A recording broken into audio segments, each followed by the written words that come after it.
Hello, everyone. Omni Sensei here with What if Elijah Mikaelson had a hybrid son? Teen Wolf X The Originals. Part 1. If you enjoy this kind of content, please hit the like button. Subscribe to the channel if you haven't already. Don't forget to check out the original story linked in the description. Now, let's jump right into it.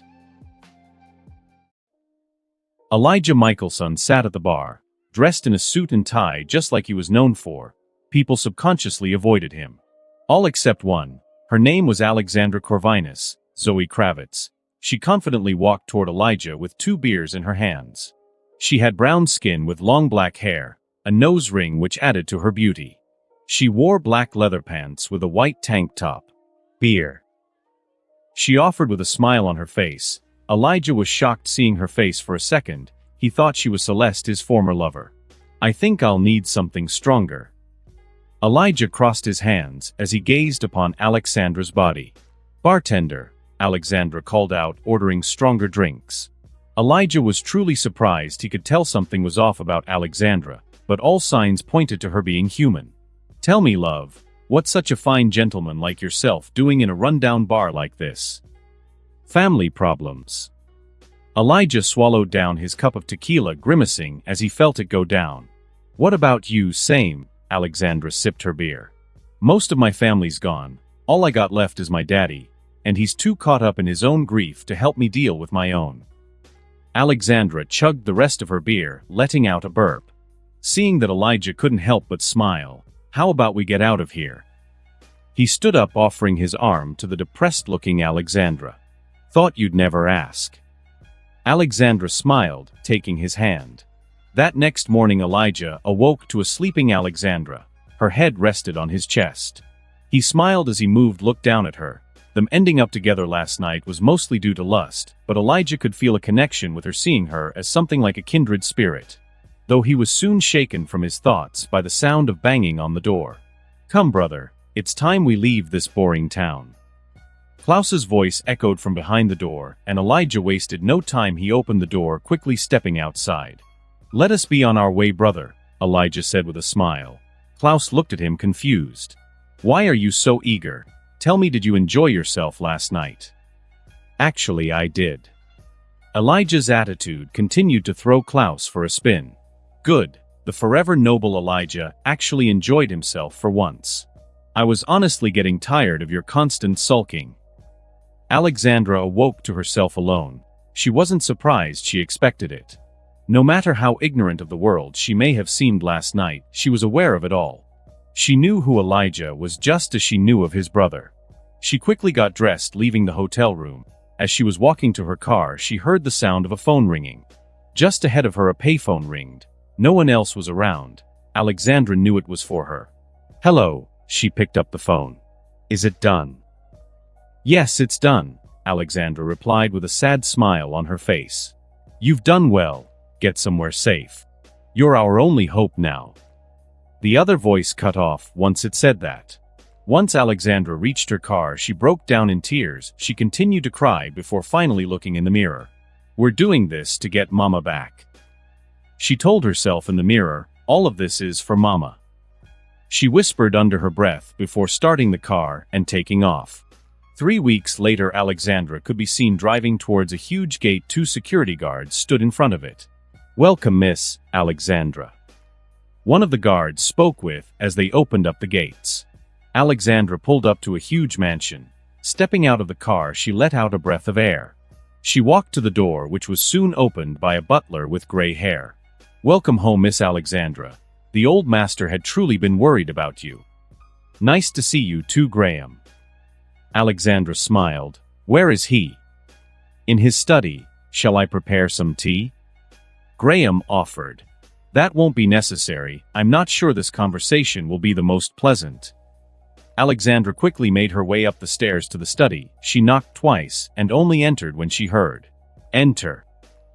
Have a seat, my dear. I know we saw each other just a couple of months ago, but it had felt like an eternity. My beautiful daughter, how I've missed your smile. This place doesn't feel the same without you. I've missed you too, Dad, but we have more pressing matters to attend to. What could possibly be more important than the reunion between father and daughter? While on my travels, I met a man. One who was like me, a Lycan. We came up with a plan, and with the help of a witch it's already been set in motion. This man you speak of, his name wouldn't be Marcus, would it? You know of him? What did he make you do? Tell me now. I swear if he's put you in any kind of danger, I, Alexander Corvinus, will hunt him down to the ends of this earth. His eyes flashed gold as his anger got the best of him. I've been placed in no danger. This is for Mother. This is our only chance to bring her back. Your mother is gone. You must learn to let her go as I have. Is this what you call letting her go? You sit in your study all day staring at her painting. While I'm actually fighting to get her back, you sit here to wallow in memories of the past. What should I be doing, Alexandra? They're all gone and we're the only ones who realize it. Help me, Father. Together my plan will go a heck of a lot smoother. And what exactly is your plan? We need information. Information only those who have vanished have information on. I'll have to die for a couple of years to find out more, but I'm 100% sure I'll be back alive. Alexander nodded, trusting his daughter. Or maybe he wished for his wife back so much that he was willing to put his daughter's life at risk. We'll need allies. To make a whole race disappear within a night, they must be truly powerful. I've met an original. Alexander frowned, hearing his daughter. They're strong but sadistic things. We won't be needing their help. Father, I know what they're like. They'll only protect their own, which is why I contacted a witch. You're aware that vampires can't reproduce, but with a Lycan, that changes. Alexandra, you're messing with things that should be left alone. Listen to yourself, trying to create a hybrid. Were you aware most of the born between vampires and Lycans are born with deformities? Alexandra's face went pale hearing that, as she reached her hand down, placing it on her stomach. Alexander looked at his daughter, and he could tell by her reaction that something was off. Looking at her stomach, he focused his enhanced hearing. Ba dumb, ba dumb, ba dumb.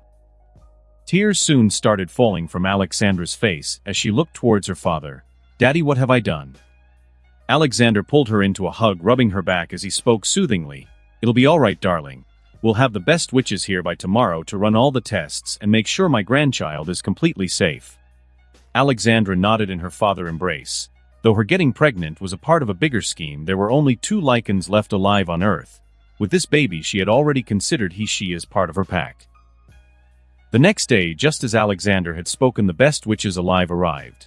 Alexandra sat in her chair as they took drops of her blood, her hair and other things to perform their spells. It's a boy, one witch spoke to Alexandra with a small smile on her face. Seems he'll be perfectly healthy. I see no problems happening as long as she is safe. That baby is safe. Another witch spoke, answering the question on Alexander and his daughter's minds. I want to thank all of you for rushing here as soon as possible. For that, I'll have rewards shipped to your homes to enjoy. Alexander escorted the witches to the door. One witch with brown skin turned to Alexander as they reached the door. I didn't want to say this in front of her, but that boy will accomplish great things, but with that comes the horrible acts he will commit to protect the ones close to him.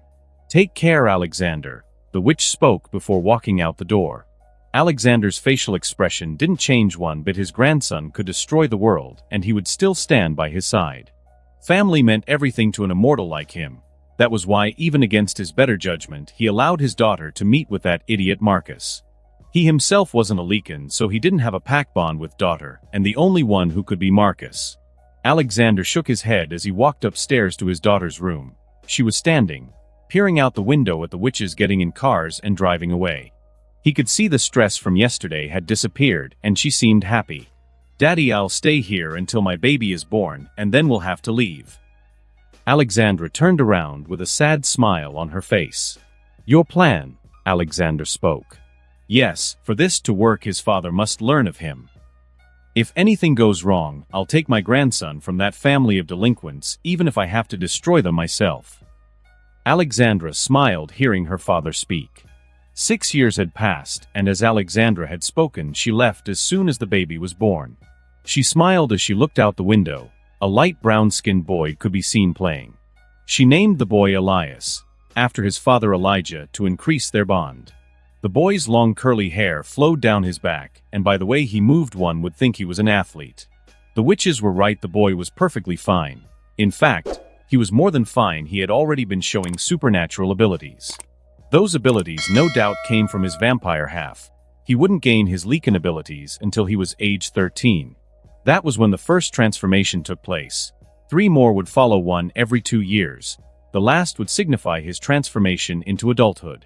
Alexandra sighed as she reached for her phone, dialing a number. She spoke. "It's time.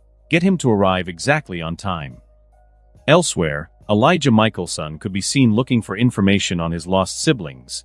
He looked exhausted as he stopped at a bar for a drink. He was soon approached by a woman wearing a long white dress. "What do you want, witch?" Elijah fixed his cufflinks as he looked at the beautiful woman. "I have information, though it might not be the information you require," the woman smiled. "You're wasting my time, speak." Elijah huffed, annoyed at how slowly the witch was speaking.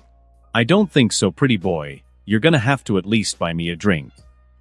Elijah smiled as he called for the bartender. "Now the information," Elijah said as the bartender finished pouring the woman her drink. "All right, damn, at least let me get a sip first," the woman whispered before smiling sheepishly, seeing Elijah wasn't amused. "Do you remember this woman?" The witch lifted a photograph onto the bar, sliding it to Elijah. Elijah furrowed his brow as the woman reminded him of Celeste, before he smiled, remembering the night of passion he shared with the woman in the photo. "Yes, we shared a moment, one I don't think either of us will ever forget."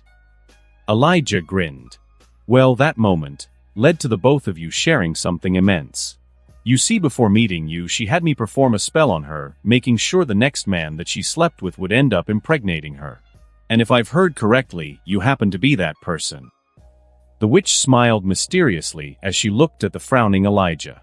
"I'm not sure if you're aware or not, but vampires such as myself aren't blessed with the ability to reproduce. Now if you'll excuse me." Elijah stood to leave, but stopped when he heard the witch's next words. "Leave now, and I'll send a little message to your brother giving away your location." "You would threaten an original?" Elijah asked, surprised. "I won't live past today anyway, why not?" The witch smiled as Elijah took his seat. "Now I'm not exactly sure how, but that child she had, he's a Mikaelson. Now you can deny it all you want, but with your speed, what's stopping you from popping over to her location just to make sure?" The witch slid a piece of paper with the location of Alexandra and Elias on it. "Who else knows of this besides you?" Elijah asked. "Besides me, no one." Elijah smiled, hearing her answer. He sped beside her, grabbing her by the shoulder, before they both disappearing from the bar.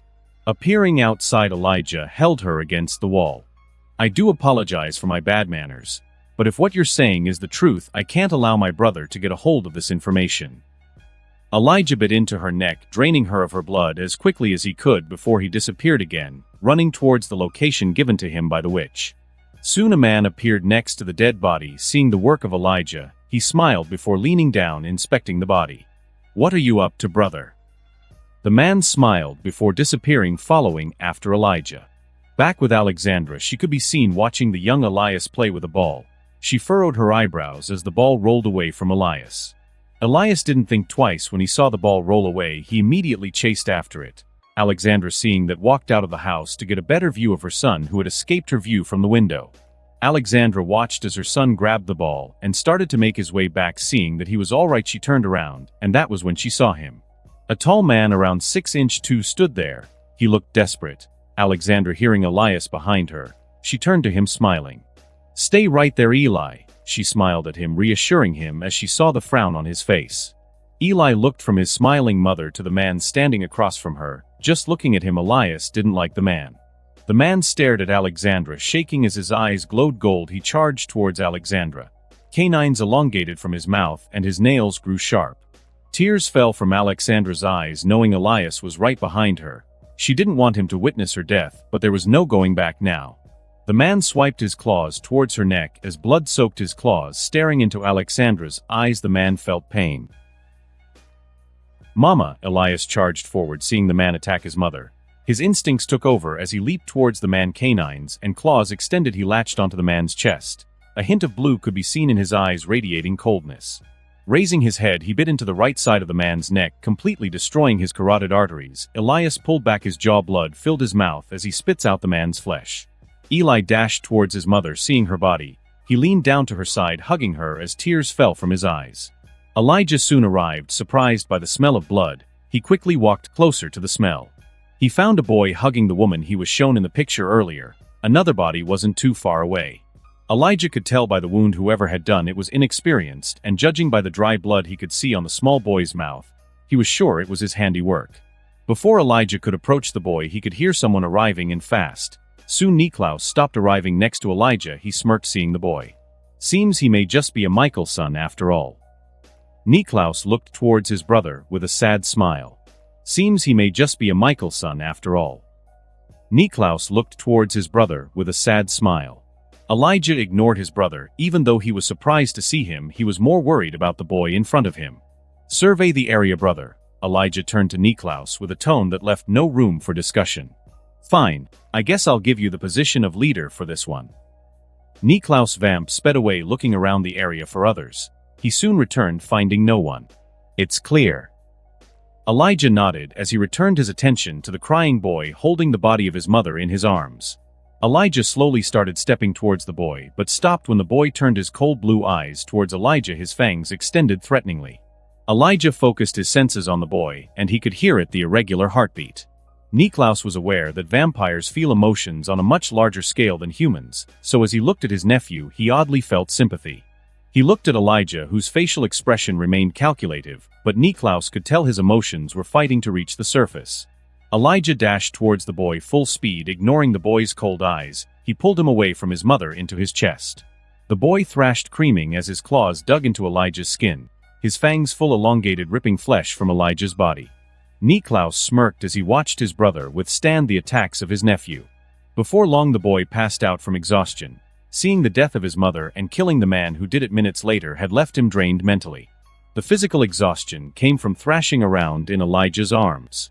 Elijah down at the sleeping boy in his arms. I wasn't there for 6 years. I failed you as a father, but from now on I'll be there. I won't fail you again, I promise. Elijah made a promise not like those he made with acquaintances and enemies. This promise held no loopholes. You're already shaping up to be a better father than our own, Niklaus spoke from beside Elijah. Elijah ignored his brother as he made his way into the house not far from where the two bodies were. The house was small. Once inside the front door, you were in the living room. Elijah laid Elias down on the sofa. He looked down at his son once again. Though things were currently bad on the inside, he couldn't help but feel happy. Being a father was always one of his wishes. It was the one thing they all wanted, whether they admitted it or not. Elijah walked past the sofa, soon reaching a pathway. To his right was a room that smelled of lilac. To his left was the restroom, and straight ahead he could see into the room. Toys littered the room. Elijah entered, finding a bed on top of it, a suitcase with an envelope on top of it.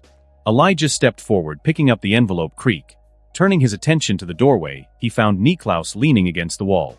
Elijah ignored him as he opened the envelope, reading out loud, Dear Elijah Mikaelson, if you're reading this, it means I'm dead and you arrived just in time to take care of my son. His name is Elias Corvinus Mikaelson, named after you. Take care of my boy. Elijah folded the letter, placing it into his pocket. He looked towards his brother. She named him after me. Niklaus stepped forward, placing a hand on his shoulder. A new Mikaelson had joined our family. We must protect him. We need a car, brother. I'll get one. I'll return soon. Niklaus Vamp sped away, searching for a car. Elijah walked back to the living room as he watched his son sleep. Listening to his heartbeat calmed Elijah down. Soon Elijah could hear a car pulling up outside, so he Vamp sped into Elias's room. Grabbing the suitcase, he appeared outside, opening the trunk. He Vamp sped back inside, gently picking up the sleeping Elias. He walked outside. Niklaus was holding the back seat door open. Thank you, brother, Elijah spoke before climbing in the back seat, allowing Elias to rest his head on his lap. Niklaus smiled, closing the door behind Elijah. He walked around the car, humming a tune before entering the car. Where to, brother? Niklaus turned his attention to Elijah, waiting on his answer. Mystic Falls. We need a witch we can trust. Elijah once again looked down at the sleeping Elias as Klaus hit the gas. Minutes later, Alexandra's house. After Elijah and Klaus left, Alexander and a group of witches appeared. Alexander frowned, looking at the body of his now dead daughter. Leaning down, he moved the hair covering her face. I hope you know what you're doing. He sighed knowing he couldn't stop his daughter from going through with this crazy plan of hers. Collect her body, clean her up and place her in the family tomb. Have someone watching her at all times. Even she herself doesn't know when she'll return to this side. Alexandra spoke to the group of witches. Sir, it seems things didn't go as planned. A witch said, pointing to the body of the werewolf. How can he control his shift? The witch asked out loud. It doesn't matter. Alexander walked up to the body, inspecting the wounds. These wounds were made by a kid, one with no experience in killing. He saw it. Alexander breathed out, thinking of his grandson. He saw it all, and anyone in that situation would attack, especially someone with enhanced abilities. But this man isn't a werewolf, at least not the kind the witches know of. No, this man was turned by a Lycan, most likely Marcus's doing. He shouldn't have been able to kill her. Alexander continued to think in his head. Unless she released her alpha abilities to Elias before she was attacked, that would surely slow down her healing and allow her to die. 7 years. In 7 years the world will see a Corvinus as they've never seen before. Alexander frowned, wondering if allowing the Mikaelsons to raise his grandson was a good idea. Mystic Falls. Niklaus sped past the entering Mystic Falls sign with a smirk on his face. Behind him Elijah sat there with Elias still asleep. Elijah frowned, seeing that Elias was showing signs of waking up. He wasn't sure how he would convince the boy he was his father. Elias awoke in an unfamiliar place, though the images soon flooded his mind, seeing his mother die and what followed after. "Mama," he choked out as tears once again started to fill his eyes. "Elias," Elijah called out, catching Elias's attention. "Who are you?" Elias asked, raising his head from Elijah's lap and moving closer to the door. "I'm your father, and this," Elijah pointed to Klaus in the front seat, "is your uncle Niklaus." Elias looked at them both before reaching into his pocket, pulling out a picture. Holding it up to Elijah, his eyes widened, seeing that they were the same person. Elias put the picture back in his pocket. Elias just sat there thinking about his mother. "Why weren't you there?" Elias stared at Elijah. "Mama said you would show up when I needed you most, but she needed you too, and you weren't there." Elias's voice trembled as tears started to fill his eyes. "Elias, an hour ago I didn't even know you existed. I apologize for not arriving in time to save your mother, but I promise I'll find whoever did this." Elijah couldn't help but make his son another promise. "I killed him," Elias screamed towards Elijah. "I killed that man. I was so mad and sad, I couldn't control myself. He hurt Mama, so I..." Elias paused, looking at Elijah before looking down at his hands. He could still see the blood. "Elias, this isn't your fault." Elijah began, only to be cut off by Niklaus. "Dear nephew, you killed that man, and you shouldn't regret it. He did the unspeakable. He killed your mother in front of you, no less. You're a Mikaelson. We don't take kindly to people harming our family." Niklaus spoke from the front seat with a frown on his face. "Come, son." Elijah pulled Elias into his embrace, comforting him as he looked at Klaus with a frown on his face. He couldn't help but scoff as he saw Niklaus smirk in the mirror. The ride went smoothly, with Klaus speeding. They soon reached their destination. Klaus stopped the car, turning to Elijah. "You sure about this?" Seeing him nod, Klaus sighed. "Well, I'll stay here. The hag doesn't like me much. You threatened to destroy her entire family if she didn't help you." "Did I do it?" Klaus asked with a smirk on his face. Elijah shook his head, opening the door. He walked around to the other side, opening the door for Elias. Grabbing his hand, they both walked towards the door. Ringing the doorbell, they waited. Soon an older-aged African-American woman opened the door with a smile on her face before she frowned, seeing Elijah. "Are you gonna let us in?" Elijah asked with a serious face. Hearing him say us, Sheila turned her attention to Elias. Opening the door, she waited for both of them to enter before looking around to make sure no one saw them. Sheila walked in behind them, leading them to the living room. A little girl, a couple of years older than Elias, sat on the floor watching TV. "Elias, why don't you watch TV?" Elijah motioned for the boy to join the girl. He turned his attention back to Sheila, following her as she led him into the kitchen. "Who is he?" Sheila asked as she looked towards the living room, seeing Bonnie talking to the boy. "He's my son, my biological son." Elijah looked down at his hands as he interconnected them before looking back up at Sheila with a small smile on his face. "That's impossible. All of the world knows vampires can't procreate." Sheila frowned, looking at the smiling Elijah, who reached inside his jacket pocket, pulling out a lock of curly hair before reaching up, pulling out a lock of his own hair. "Perform your test. Once you're done, we can talk about why I'm here." Sheila nodded as she grabbed the hair from Elijah before turning to walk into the back room, closing the door behind her. Grabbing spices and mixing ingredients, Sheila dropped Elijah and Elias's hair into the mixing bowl, speaking a spell as she looked down into the bowl. "Ultram haec duo consanguineos. Ultram haec duo consanguineos. Ultram duo. Ultram consanguineos. Ultram haec duo consanguineos." Sheila raised her hands as the 2 locks of hair flew up from the bowl, floating in the air, rotating. Both locks of hair shot towards each other. The results were the 2 locks of hair, one straight, the other curly, locked together, becoming an X, proving that Elias was, after all, Elijah's biological son. Raising her hands, the hair floated into her hands. Inspecting the 2 pieces of hair that had now formed one, Sheila was shocked. Opening the door, she could see Elijah watching Elias with a worried expression on her face. She knew even without her test Elijah had already fully believed that Elias was his. Elijah turned his attention to Sheila as he heard the door open. Seeing her expression, he could already guess the results of her little test. He himself only needed to hear his son's heartbeat to know he was his son. "Now that you believe me, I have a request," Elijah said as Sheila took her seat next to him. "You want him to stay here?" Sheila guessed, looking at Elijah. "Yes, he needs to be protected, but with me, I fear he'll turn out just like me, or worse, Niklaus. After what he's been through, he needs love, and I know you'll give him that." "Tell me everything," Sheila said as she looked at the boy. Elijah quickly recounted the events of earlier today, not leaving out any details. He needed Sheila to provide Elias with something he couldn't: warmth.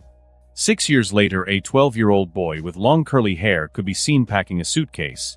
He turned his attention to the door as he heard the creaking of the wood below him. "Do you have everything?" Sheila asked with a smile on her face. Stepping forward, she put a hand on his shoulder, looking into his suitcase. "Grams, do I really have to go?" Elias gave her a sad face. "Your father is finally done with his business. Aren't you the one always complaining about how he only shows up for holidays?" Sheila asked with a smile, pulling Elias into a hug. Rubbing his head, she looked down at him as he smiled, relaxing in her embrace. Sheila leaned down, kissing him on the forehead. "Finish packing before Bonnie gets here." Later, Elias sighed as he easily carried his suitcase down the stairs. His vampire abilities were starting to develop more. He smiled as he reached the bottom of the stairs. He could hear Bonnie's voice. The moment she saw him, she rushed up to him, pulling him into a hug. "I'm gonna miss you so much," Bonnie said as tears started to fill her eyes. "I'm only going to be gone for a couple of months, Bonnie," Elias said, still hugging her. "I know, but you're my little brother. I can't remember the last time I went a day without seeing you." "Bonnie, go and check on the food," Sheila said from the other room. Bonnie finally released Elias before running towards the kitchen. Soon Sheila entered the room, and behind her stood Elijah with a small smile on his face. He walked up to Elias, pulling him into a hug. "I've missed you, son. Let's go before your sister comes back." Elijah picked up Elias's suitcase, heading towards the door. Elias walked up to Sheila as she pulled him into a quick hug. "I'll miss you, Grams." "You'll be back before you know it," Grams said as she ran her hand through his hair. Elias jogged out of the door, following his father, who soon stopped in front of a Camaro, opening the trunk, placing the suitcase inside. Elias's eyes widened as he looked at the car. "Cool car," he smiled before turning to the front seat. "No Uncle Klaus this time?" Elias asked with a frown. Although he didn't understand Klaus's sense of humor, the stories he told him were the best. "No Uncle Klaus this time. He apologizes for not being able to make it, though you might see him later on." Elijah stepped into the car, with Elias doing the same. The drive began, and before either of them noticed, it had been nighttime. Elijah pulled over, stopping at a gas station, quickly running inside. When he returned, he saw Elias' car door open and a blurred figure speeding for the woods. Elijah immediately followed. Once the figure reached a clearing, it fell to the ground. Elijah could recognize Elias on the ground, holding his head, his features expressing his more vampire origins. His screams went on for minutes before he stopped screaming and his appearance returned to normal. Standing up, flashing a reassuring smile towards Elijah, who breathed a sigh of release. Elias screamed as he could feel the bones in his body snapping. Crack, crack, He soon fell to his knees as his legs had gone out. He looked at his father with a pained expression. "Father, what's happening to me?" Elijah froze, thinking he had seen this once in the past, before memories of Klaus going through the same thing. It was the day they became vampires. Their entire family, besides his mom, was given the elixir. They all became faster, stronger. It gave them the abilities to slaughter the beasts that plagued their village. Like most vampires, no one in his family could control themselves at the sight of blood. Each of them killed the first person they sucked blood from. But Niklaus was different. He triggered his curse, becoming a werewolf, or a beast as his father called them. But that's where things were different. Elias had only killed one man in his entire life, and that was years ago. He shouldn't be transforming. Elijah snapped from his memories, looking at his son. He wouldn't make the same mistakes his father had in the past. "It's all right, Elias, I'm here. You're gonna be fine," Elijah spoke, doing his best to assure his son that things will be all right. Elias still screamed as his bones cracked before he was on all fours. He looked up at the moon as the pain stopped for a second. He swore the crescent-shaped moon got brighter. Elijah watched as his sons glowed red before midnight. Dark hair started to fill his face. His teeth grew. His face became more animalistic as his body started to enlarge. Elijah watched as his son became something that resembled the werewolves that plagued his village. Elias stood on his 2 feet as he looked up at the moon before raising his head and howling for the first time. He roared, shaking the very trees, shocking Elijah, who took a step back. The sound of a predator destroyed any peace that had once filled those woods. Instead, it filled every animal with fear. Elsewhere in the woods, Peter Hale, in his alpha form, dashed through the woods, relying on his bestial instincts to direct him. He soon stopped in front of a body. Well, half a body. It was his niece. He killed her, but when he did that, she was still whole. That was when he heard it. The sound made his hair stand tall. His very bones shook in fear. Without thought, he turned tail and ran, leaving the woods, not looking back. Elijah stared on as he looked at his son, who had literally become a beast, one that barely resembled the werewolves he was used to seeing. Elias turned to Elijah, growling, preparing to attack, before huffing and running into the woods. Elias' thinking has changed from a systematic human to something more animalistic. It was like all his senses were being blinded by a new sense. One that neither a human nor a vampire could ever truly learn to feel.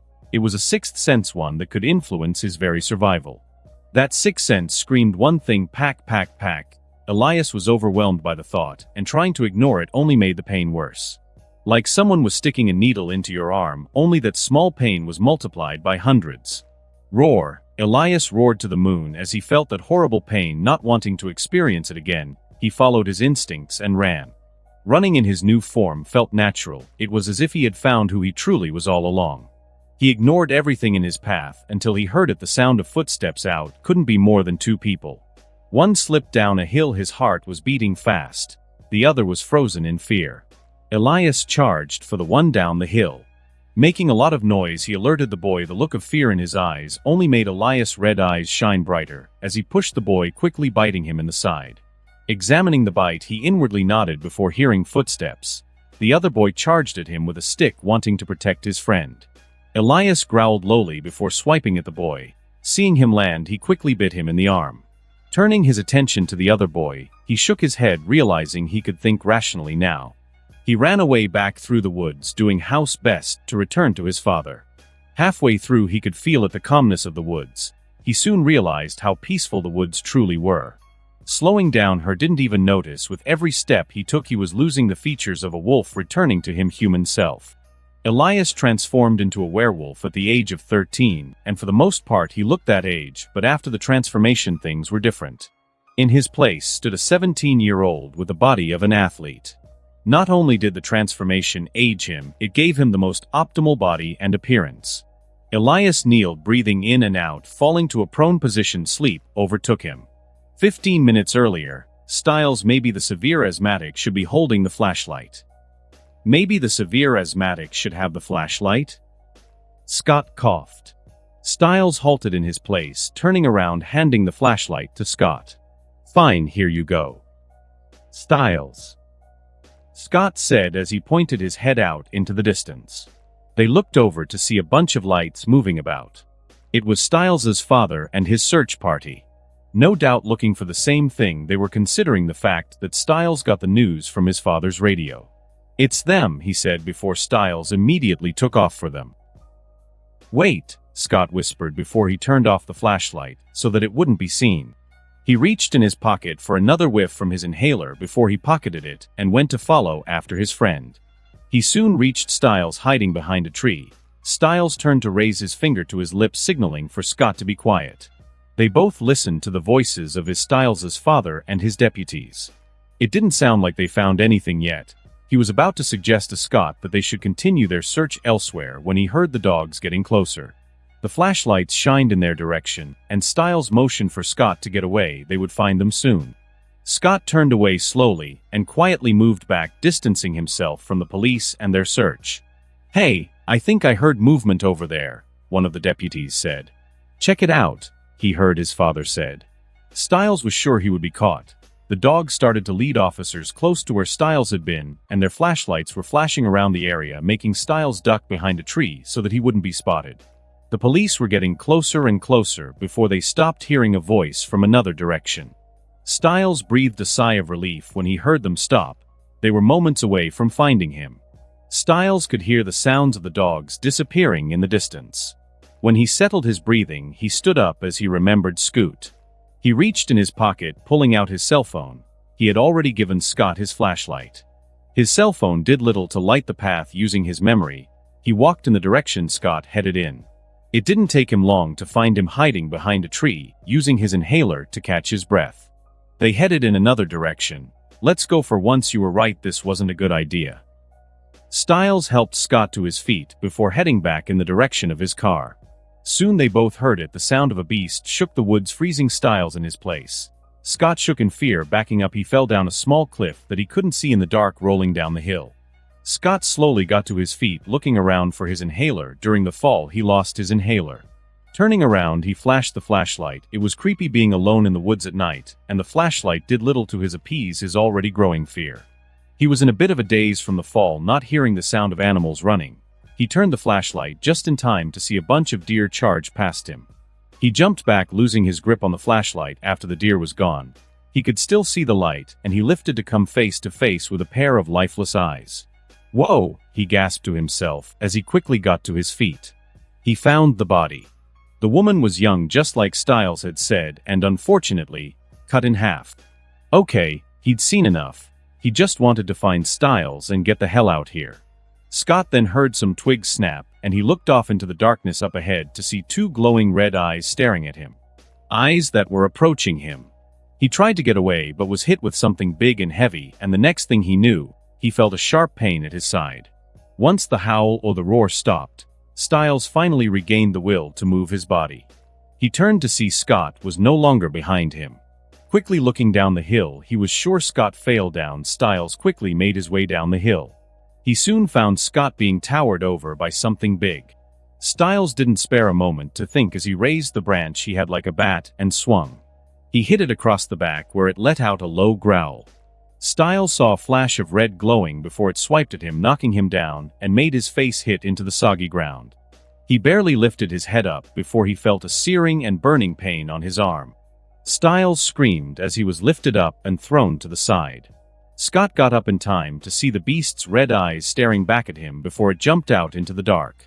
Scott held his side as he ran off into the trees to try and find Stiles. He ran off until he made it to an opening and the main road. Scott suddenly saw a bright light and quickly moved aside as the car swerved to avoid hitting him and honked at him. Scott stared after the road where the car disappeared off into before he felt something grab him from behind. He started to scream and flap his arms to throw off his attacker as he screamed back at him. Stiles had been the one to grab him with his good arm before he went to grasp his wounded arm and jumped back in fright. "Stiles," Scott said, relieved. "Scott, what are you doing?" "Looking for you and trying to keep from getting killed." "Good job then. Running out into the road." "Oh, like coming out into the woods at night was a good job." "No argument from me." Stiles huffed. "Let's get to my Jeep and get the hell out of here." Elijah Mikaelson followed his son as he made his way through the woods. He was already aware that wherever he went, animals would flee. He frowned as he could hear the sound of a boy nearby. Before he could do anything, his son charged in that direction. Elijah watched as he left a bite on that boy's abdomen before turning his attention to the next boy, who even in the face of such a beast attacked to save his friend.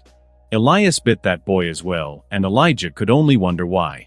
He once again chased after his son as he dashed through the woods, no obvious destination in sight. Elias awoke to himself lying in bed in an unfamiliar room. He sat up quickly as he heard the doorknob twisting. He was already used to his enhanced senses, but now they were stronger. Elijah opened the door holding a cup of water. He sat out beside Elias. "How are you?" he asked with a raised eyebrow. "I feel a different sort of like my already enhanced abilities have been enhanced threefold. I'm sure you'll get used to it. For now, you need to get dressed and try not to stare at yourself too long in the mirror." Elijah grabbed a stack of clothes, handing them to Elias before leaving the room. That confused Elias. He quickly walked to the mirror, surprised to see himself. He stood around 5 feet 10 inches, his skin tone similar to that of Michael Early. Long curly hair made him resemble a rock star or a skater. His eye color was pitch black like the night.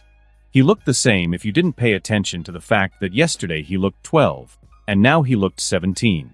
Guess we won't be continuing that talk about puberty. Elias cracked a smile as he flexed his biceps in the mirror. "I see why he warned me." Elias quickly grabbed the clothes, throwing them on. He looked outside, noticing it was daytime. He frowned. "What's the problem?" Elijah appeared in the doorway. "School starts today, but I'm still here. Grams must be worried. I've already contracted Shalia. I told her we ran into an unexpected mishap. Come, we have places to be." "Where to?" Elias asked curiously.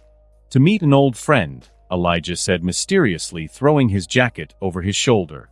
He smiled before disappearing in a gust of wind. Elias didn't hesitate. He also sped away, following after his father as quickly as he could. Before Elijah would be forced to slow down, but after yesterday Elias was having no problem keeping up with his father. "You've gotten faster," Elijah said as he stopped in front of a building. "Your friend is a veterinarian," Elias said, confused. "You would think an all-powerful original would have more interesting friends." "Yes, he is a veterinarian, among other things." Hearing Elijah says that piqued Elias's interest. Walking in the door, the bell chimed. A voice quickly responded to the sound. "I'll be with you shortly." The moment they both entered the shop, every animal in there froze. Fear had taken over. Their instincts screamed, "Don't move." Elijah stood at the counter with Elias standing beside him, doing his best to see what the man was doing in the back. He could hear animals in the back, although they sounded anything but calm. "What brings the noble Elijah to my humble establishment?" A bald African-American male said, walking through a door. "I have a problem, one I believe you can help with, but before that, I'd like to introduce you to someone. This is my son, Elias." Deaton turned his attention to Elias, raising an eyebrow. He started to compare the two. Finding similarities was easy. "Your son as in flesh and blood?" "My flesh and blood." Elijah nodded, causing Deaton to nod as well. Understanding Elijah, he knew this piece of information was a sign of his trust. "Well, I'm not usually much help to vampires, so this must be important," Deaton said with a small smile on his face. "Have you ever heard of a werewolf's curse triggering years after their first kill?" Elijah asked, getting an eyebrow raise from Deaton. "Interesting. We should continue this conversation in a secure area. Follow me." Deaton led both Elijah and Elias to the back room where he would usually treat animals. "Tell me more. I need to know how old this person is and what they looked like after they transitioned," Deaton spoke with a spark in his eyes. The change happened on his 13th birthday, years after his first kill, and although he appeared similar to werewolves, his height and stature were completely different. Elijah pulled a piece of paper from his back pocket. On that piece of paper was a rough sketch of Elias after he had transitioned. "My brother Niklaus may be the artist of the family, but I believe that sketch should help." Deaton nodded, looking at the rough sketch, and honestly he was both surprised and delighted. He had suspected they were back, but looking at this image, and going by the age, he could tell this one was royalty. "I'll be honest with you, from this image and the little information you've given me, I'm 100% certain this person isn't a werewolf. If I'm to answer you truthfully, I need one more piece of information. What did he do after he shifted?" Elijah looked at Elias while he lowered his head before turning back to Deaton. "He chased and bit 2 boys, before shifting back." "An alpha," Deaton's eyes shined. This was something else altogether. He already had his suspicions, just by the way Elijah looked at Elias. "It's you, isn't it?" he asked Elias with a smile. "What do you mean by an alpha?" Elijah asked, causing Deaton to turn to him and sigh. "If you're to understand, I'll have to start from the beginning. You know my family as ambassadors or druids to werewolf packs. But years ago we were druids to a different kind of supernatural being. They were known as Lycans. Born with the ability to control their shift, they are much more advanced than the current werewolves of the world." Elijah was shocked. He was over 1,000 years old, yet he had never heard of such creatures. "You're probably wondering why you have never heard of such beings." Deaton smiled, seeing Elijah nod. "Years ago they all vanished. Every human, supernatural being forgot them. It wasn't due to time, but a powerful spell." "Wait, then how do you know of them?" Elias blurted out the question that filled his mind. "When it happened, a woman appeared. She guided my ancestors. She left them with a purpose. To find anyone connected to the Lycans, and help them survive. Lycans were known as apex predators, but those that were bitten by a Lycan didn't become one themselves. They became something lesser, weaker. The werewolves that frequent Beacon Hills are the last survivors of the Lycan's existence. Before she left, she gave my ancestors a message. One day a Lycan will appear in Beacon Hills. It would be their job to guide him. The rest of the information I have can only be given when I'm 100% sure I'm talking to the Lycan. Thank you for your help, but I'm sure you're aware of what has to be done next?" Elijah asked as he stepped towards Deaton. Deaton nodded, staring Elijah in the eyes. Elijah grabbed his shoulder, staring deep into his eyes. "You will tell no one else without one of us giving you permission. Do you understand?" Elijah's eyes dilated, causing Deaton's to do the same. "Come, son, we have one other place to visit." Elijah disappeared, causing Elias to shake his head as he disappeared as well. Deaton returned to his duties as a veterinarian. In his eyes, a spark of hope could be seen. Elijah stopped in front of a clothing store. He reached for the door handle when he heard Elias speak. "Why are we here? Do you have another friend that works here?" "No, you need clothes unless you want to walk around in sweatpants all day." Elias looked down at himself. He had completely forgotten with his rapid growth his old clothes would never fit. Elijah smiled at his son before opening the door, leading the way inside straight towards the suits, his favorite. "You'll need one of these for each day," Elijah said as he felt the fabric of a gray suit. Elias frowned, looking at his father. He understood that he liked to dress nicely, but no one needed to wear a suit Monday through Sunday. "Dad, when have you ever seen me wear anything close to a suit? I'm not uptight like you." Elijah frowned, hearing that. "You don't like my suits?" Elias could feel the cold wind on his neck. Looking at his father, he chuckled nervously. "I like them, but I'm a kid. Well, teenager now, we don't wear suits." Elijah nodded, seeing the logic in his son's statement. "Well, we'll only buy a couple. The rest can be fashionable clothes." Elias nodded, walking to the other side of the, picking out anything he liked. He needed almost everything since he could no longer fit his old clothes. After paying for everything, Elijah turned to the cashier. He needs to use the changing room. Put on something nice. "Why?" Elias was confused as he looked at his father. "Where you're going, you're gonna want to make a good first impression." Elias didn't question, quickly changing into one of the nice sets of clothes he had just bought. A pair of black Levi jeans, a white tee with a black jacket. He smiled as he laced up his all-white Air Force Ones. Looking in the mirror, he couldn't help but smirk. Elias exited the changing to find his father alone. He had already returned the bags to the hotel room. With his hand in his pocket, Elijah vanished. Elias did the same. They stopped in front of a school. "Beacon Hills High School. Why are we here?" Elias turned to his father, surprised that they had arrived at a school. "We're gonna be here for a while, and I can't very well allow you to remain out of school while we're here. According to your current looks, you would stick out like a sore thumb if I sent you anywhere else. This school will do for now, and don't worry, Sheila is aware you won't be returning for some time." Elias nodded. He could already tell there was a lot of things to discover in Beacon Hills, and although he wished for nothing more than to return to his Grams, he had a feeling he was right where he should be. They quickly entered the high school, immediately heading toward the principal's office. As they entered the door, the principal smiled, standing up to shake Elijah's hand. "It's nice to meet you, Mr. Mikaelson. After your phone call, I took care of all of the paperwork. You must be Elias." The principal turned to Elias with a smile. "Welcome to Beacon Hills High School." Elias thanked him before sending his father a questioning glance. He was wondering when he found the chance to compel the principal. "Come, I'll show you both around. It's not every day we get such a donator to appear in our school. I can only promise you your son will be provided with the best knowledge we can give." Elijah nodded, and Elias finally understood compulsion wasn't the only way to get someone to do what you wanted. Money has such an effect on people. After showing them everything from the lunchroom to the boiler room, they finally made their way outside. At other schools, they focus on football and basketball, but here at Beacon we play lacrosse, the principal said as he led the way to the lacrosse field. They stopped next to the bleachers, quickly drawing the attention of the students around. Lydia and Allison were currently sitting on the bleachers, waiting on the lacrosse tryouts to begin. Lydia quickly noticed the principal standing next to a handsome man in suit and tie. Though what truly drew her attention was the teenager standing next to them. He was biracial, skin complexion similar to J. Cole. The thing that caught Lydia's attention was his Adonis's-like aesthetics. "Who is that?" Allison asked, shaking Lydia from her thoughts. "I don't know, but he's hot," Lydia smirked, looking at Elias. She was already comparing him to Jackson, and sadly Jackson was losing in every category. The principal's a money gruber, and since he's personally showing them around, it means they're rich. This is gonna be interesting. Allison frowned, looking at Lydia, thinking she was smarter than sheer let on. Elias could hear that whole conversation, but couldn't care less. He was more interested in the two boys on the lacrosse field. He wasn't that only one that recognized them. Elijah did as well. He focused his attention on his son.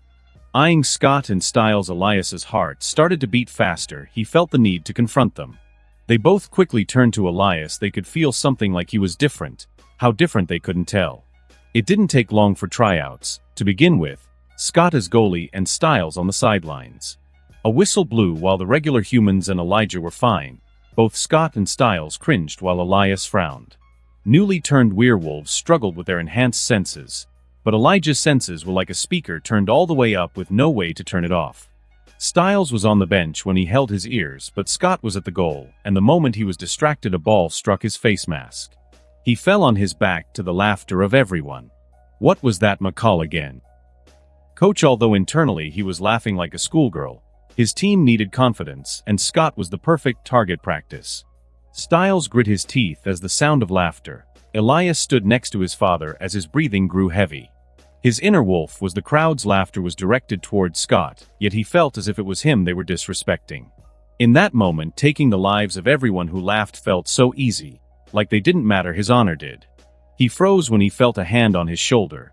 He turned to see his father looking at him with a pensive gaze. "Breath, my son." Elias listened to his father taking deep breaths. His breathing soon returned to normal, and he felt in control of himself again. "Thanks," Elias breathed out. "I wouldn't mind you taking your anger out on these humans, but it has to be your decision. You're not a mindless beast who uses only his instincts." Elias nodded, listening to his father before his attention returned to the lacrosse. Scott was currently catching every ball that came his way. His movements were too agile to be pulled off by a regular human. Soon another teen stepped up. The aura he gave off screamed team captain, though he didn't seem to like Scott. "Oh God," Elias heard Scott mutter under his breath as Jackson took a running start. In basketball, this would be the equivalent of someone getting ready to dunk on someone right under the basket. He launched the ball, but Scott nearly blinked as everything slowed down. The ball seemed to be flowing in slow motion. Raising his lacrosse stick, catching the ball seemed like the easiest thing in the world. "Yes," Styles said as he got up and started to cheer for Scott's success. "Who? That's my best friend," he loudly pointed out. Elias felt a bit of pride seep into his bones. He didn't know what it meant yet, but both Styles and Scott are a part of his pack, a bond as deep as family when nourished correctly. Scott stood there in a daze. Jackson's the best lacrosse player in the school, and he defended him like it was nothing. He was truly astonished at what he had just pulled off. Even Lydia and Allison started to cheer for him, furthering his excitement. Scott then threw the ball to the assistant coach like a pro. It landed in his net without him having to adjust his stick. "All right. Settle down," Coach said as he came forward. "A good start, but we're not done yet, McCall. Why don't you park it for now?" he said, pointing to the bench. "Mikaelson, you're up." Scott left the net for Danny to take over. Danny was the usual goalie.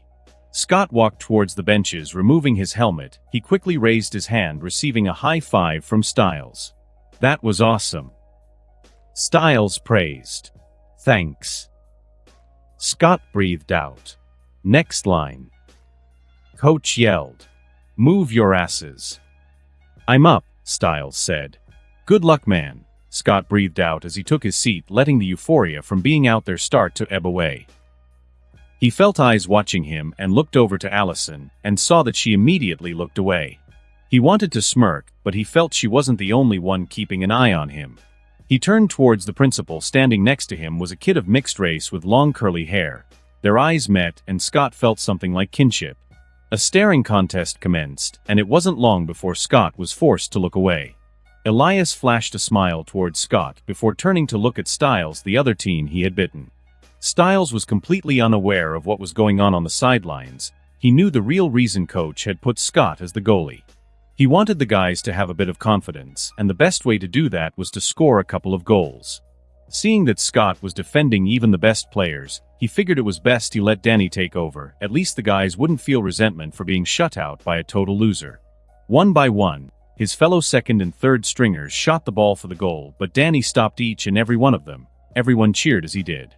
Styles loosened his grip on his lacrosse stick, relaxing his muscles. He could barely feel the tingle from the bite on his arm. When it was his turn, he took his stance and went for the goal. As he moved, he could swear that he heard a lot of echoed breathing. His sight ahead of him seemed magnified, and a spot of the net seemed to be magnified to his focus. Things seemed to slow down for Styles in that instance, as he felt completely in control of his body, and the stick felt as if it was only an extension of his arm. The ball shot from his arm like a missile. Danny barely had time to react. As he did his best to defend, he immediately noticed where the ball was heading. Strikers usually worked hard to achieve a certain skill. Only the greatest strikers had the ability to hit the sweet spots of the goals. Sweet spots were the places hardest to defend, and inadvertently Styles shot for the top left corner, a sweet spot. Styles paused, looking from his lacrosse stick to the goal.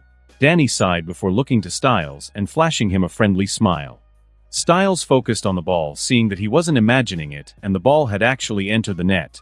He jumped, raising his lacrosse stick. Yes. Styles turned to Scott sitting on the bench, pointing his lacrosse stick at him. He couldn't help but smile.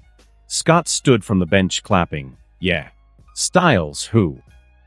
Styles looked around, seeing everyone clapping. He paused on Lydia, who was politely smiling and clapping for him. All Styles wanted to do now was drop down in bliss.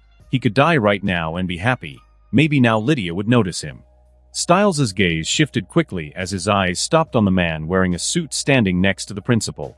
Their gazes clashed, and Styles felt fear fill his body as he involuntarily shivered. He jumped as a hand landed on his shoulder. Styles, what's wrong?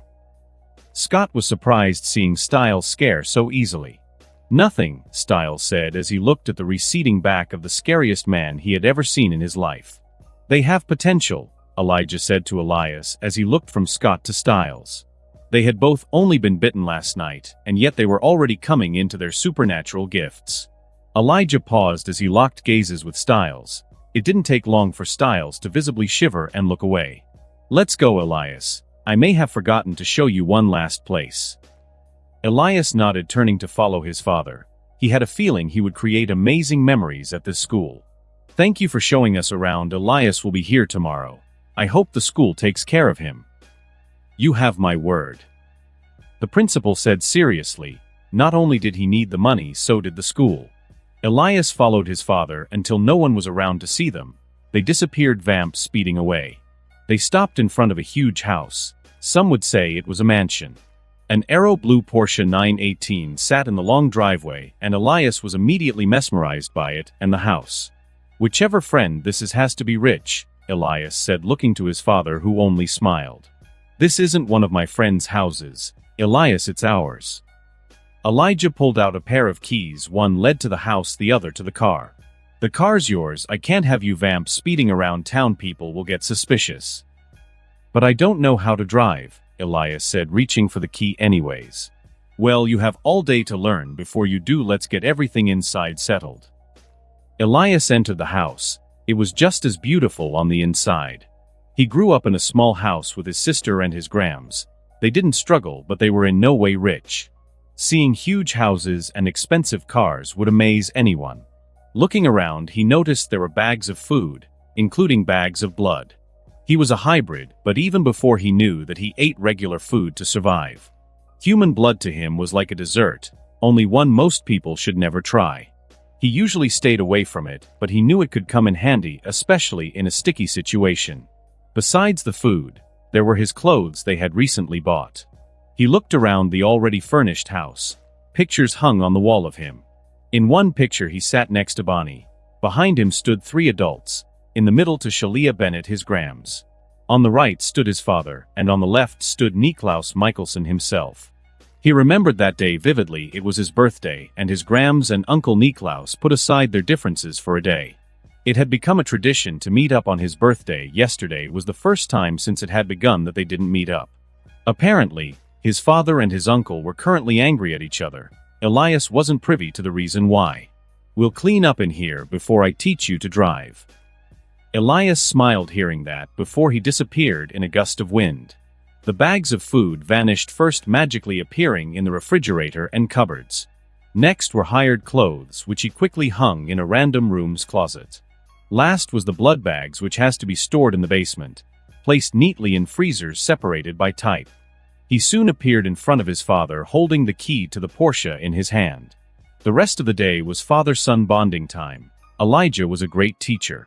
He took his time to explain things thoroughly, leaving no room for error.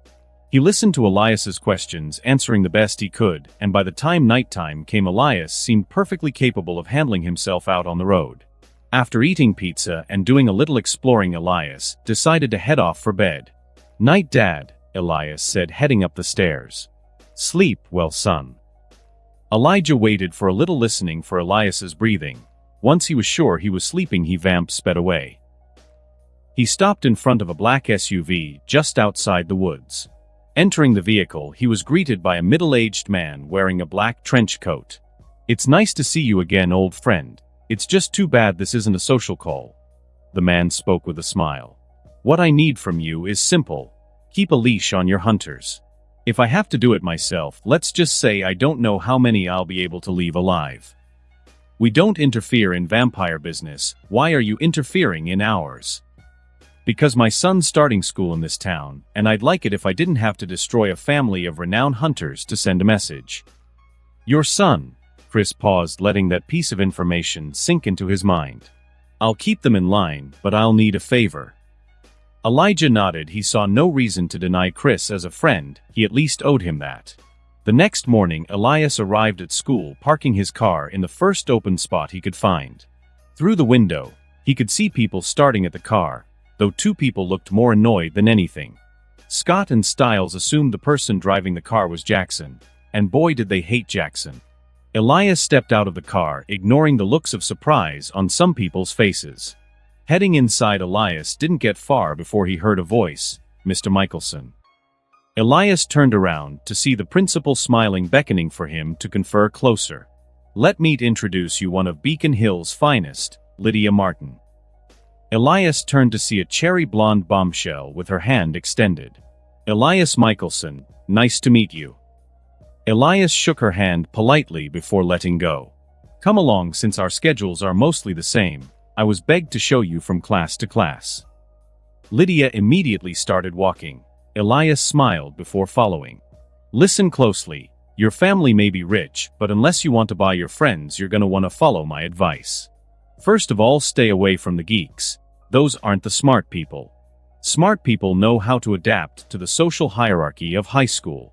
Your car and looks alone will get most girls to fall head over heels for you, but if you want a queen like me, you're gonna have to play lacrosse. Stay away from the loners like Isaac Leahy, Erica Reyes, and Vernon Boyd. So I should be smart and act dumb, hiding amongst the sheep?" Elias raised an eyebrow. Hearing his question, Lydia paused in her tracks. "This is high school. You're either popular or you're not. You're rich, so maybe you think that excludes you from social norms, but if you genuinely want people to like you, you have to sacrifice." Lydia stopped in front of their first period class. "I don't think I'm willing to be someone I'm not to please a bunch of people I could care less about. Thank you for the advice. Allow me to return the favor." Be yourself. If people don't like you for who you are, it's their loss. Elias headed inside, standing next to the teacher's desk. Lydia watched as he walked away. She thought she was helping him, but as it turns out, he ended up helping her. Honestly, she was tired of this facade, doing her best to make idiots feel good about themselves. It was time she made friends. Real friends that didn't mind her IQ level. Walking in class, she stopped in front of Elias. "Don't make me regret this, Elias. I'll be your first friend here at Beacon Hill High, and you'll help by being the first friend to know who I truly am." Lydia turned around, heading towards her seat. Elias could only quietly kick himself. He honestly had no interest in being friends with Lydia. The teacher soon entered, directing Elias to one of the students who lacked a partner. "Mr. Stalinsky, I hope you'll take care of our new student, since he'll be your new partner for the remaining of the semester." Stiles looked up from his notepad he was writing and staring at Elias. He couldn't help but be a little suspicious of him. "Nice to meet you. I'm Stiles Stalinsky." Stiles extended his hand, and Elias did the same. "Elias Mikaelson." Elias used a bit of strength as he squeezed Stiles' hand. "It's nice to meet you as well." "Nice to meet you. I'm Stiles Stalinsky." Stiles extended his hand, and Elias did the same. "Elias Mikaelson." Elias used a bit of strength as he squeezed Stiles' hand. "It's nice to meet you as well." Stiles only raised an eyebrow at the amount of strength Elias put into the handshake, not realizing that yesterday that amount of strength would have crushed his hand. "I saw you on the lacrosse field, you and the other guy. I think his name was Scott." Stiles interrupted. "Yeah, you and Scott. You guys looked like pros out there, but I heard from the principal you guys couldn't even make the bench during last year's tryouts." Elias focused on Stiles' heartbeat, waiting to hear what lie he would tell. "We practiced all year. Not making the team only made us work harder." Stiles' heart skipped a beat as he easily lied. Now class flipped to page 10 and will begin exploring the art of poetry. Stiles quickly opened his book, centering it so Elias could see it as well. "How'd you get the principal to escort you around?" Stiles whispered as the teacher began to talk about the art of creating limericks. "My dad donated a good-sized fortune to help the school." Stiles paused, remembering the man from yesterday. "That was your dad?" "Yeah, why?" Elias raised an eyebrow, causing Stiles to shake his head. "No reason, he was just a little scary." Elias chuckled, hearing that you have no idea. Elias didn't explain further as they began to pay attention to the teacher. Time flew, and before he knew it, the first bell had rung. "Come on, Eli, I'll show you to our next class." Lydia's voice as she began walking towards Elias and Stiles. "Dude, you know Lydia?" Lydia stopped a couple of meters away as Stiles grabbed onto Elias's shoulder. "Yeah, why?" "She's only the most beautiful girl in school. How'd you get her to talk to you? And was that a nickname I just heard her call you?" Stiles rambled on, causing Elias to laugh. "You have a crush on Lydia?" Stiles frowned, hearing Elias's question. "Of course I do. I mean, who doesn't?" "I don't. The Queen of Beacon Hills High has no effect on me.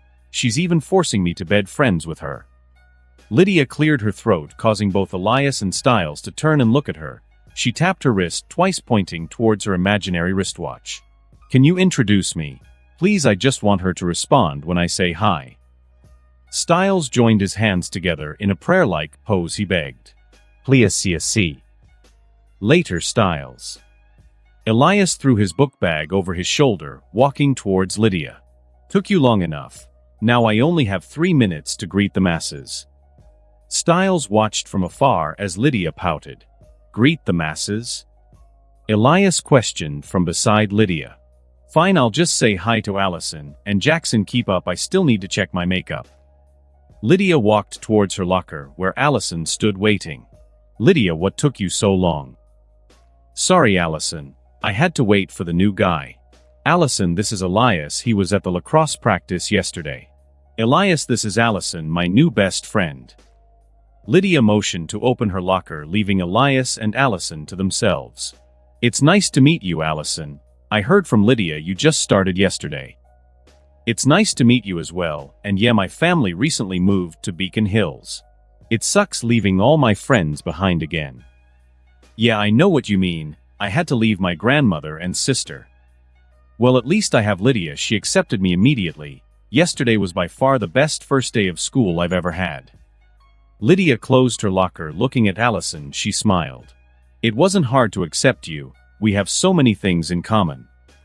Lydia stopped as she saw a guy approaching their group. Jackson. Lydia ran forward, jumping into his arms. Things quickly got awkward as they began a full make-out session in the hall. Elias, this is my boyfriend Jackson. He's the captain of the lacrosse team. Babe, don't forget, I drive a Porsche. Then that makes two of us. I'm Elias, nice to meet you. Elias reached for a handshake. Jackson paused for a second before doing the same. Wait, so you're the owner of that blue Porsche? Yeah, my dad gave it to me yesterday as a birthday present. Jackson nodded as the handshake ended. Well, we should be heading to class, Lydia said, wrapping her arm around Jackson's. Entering the classroom, Lydia, Jackson, and Allison quickly took their seats.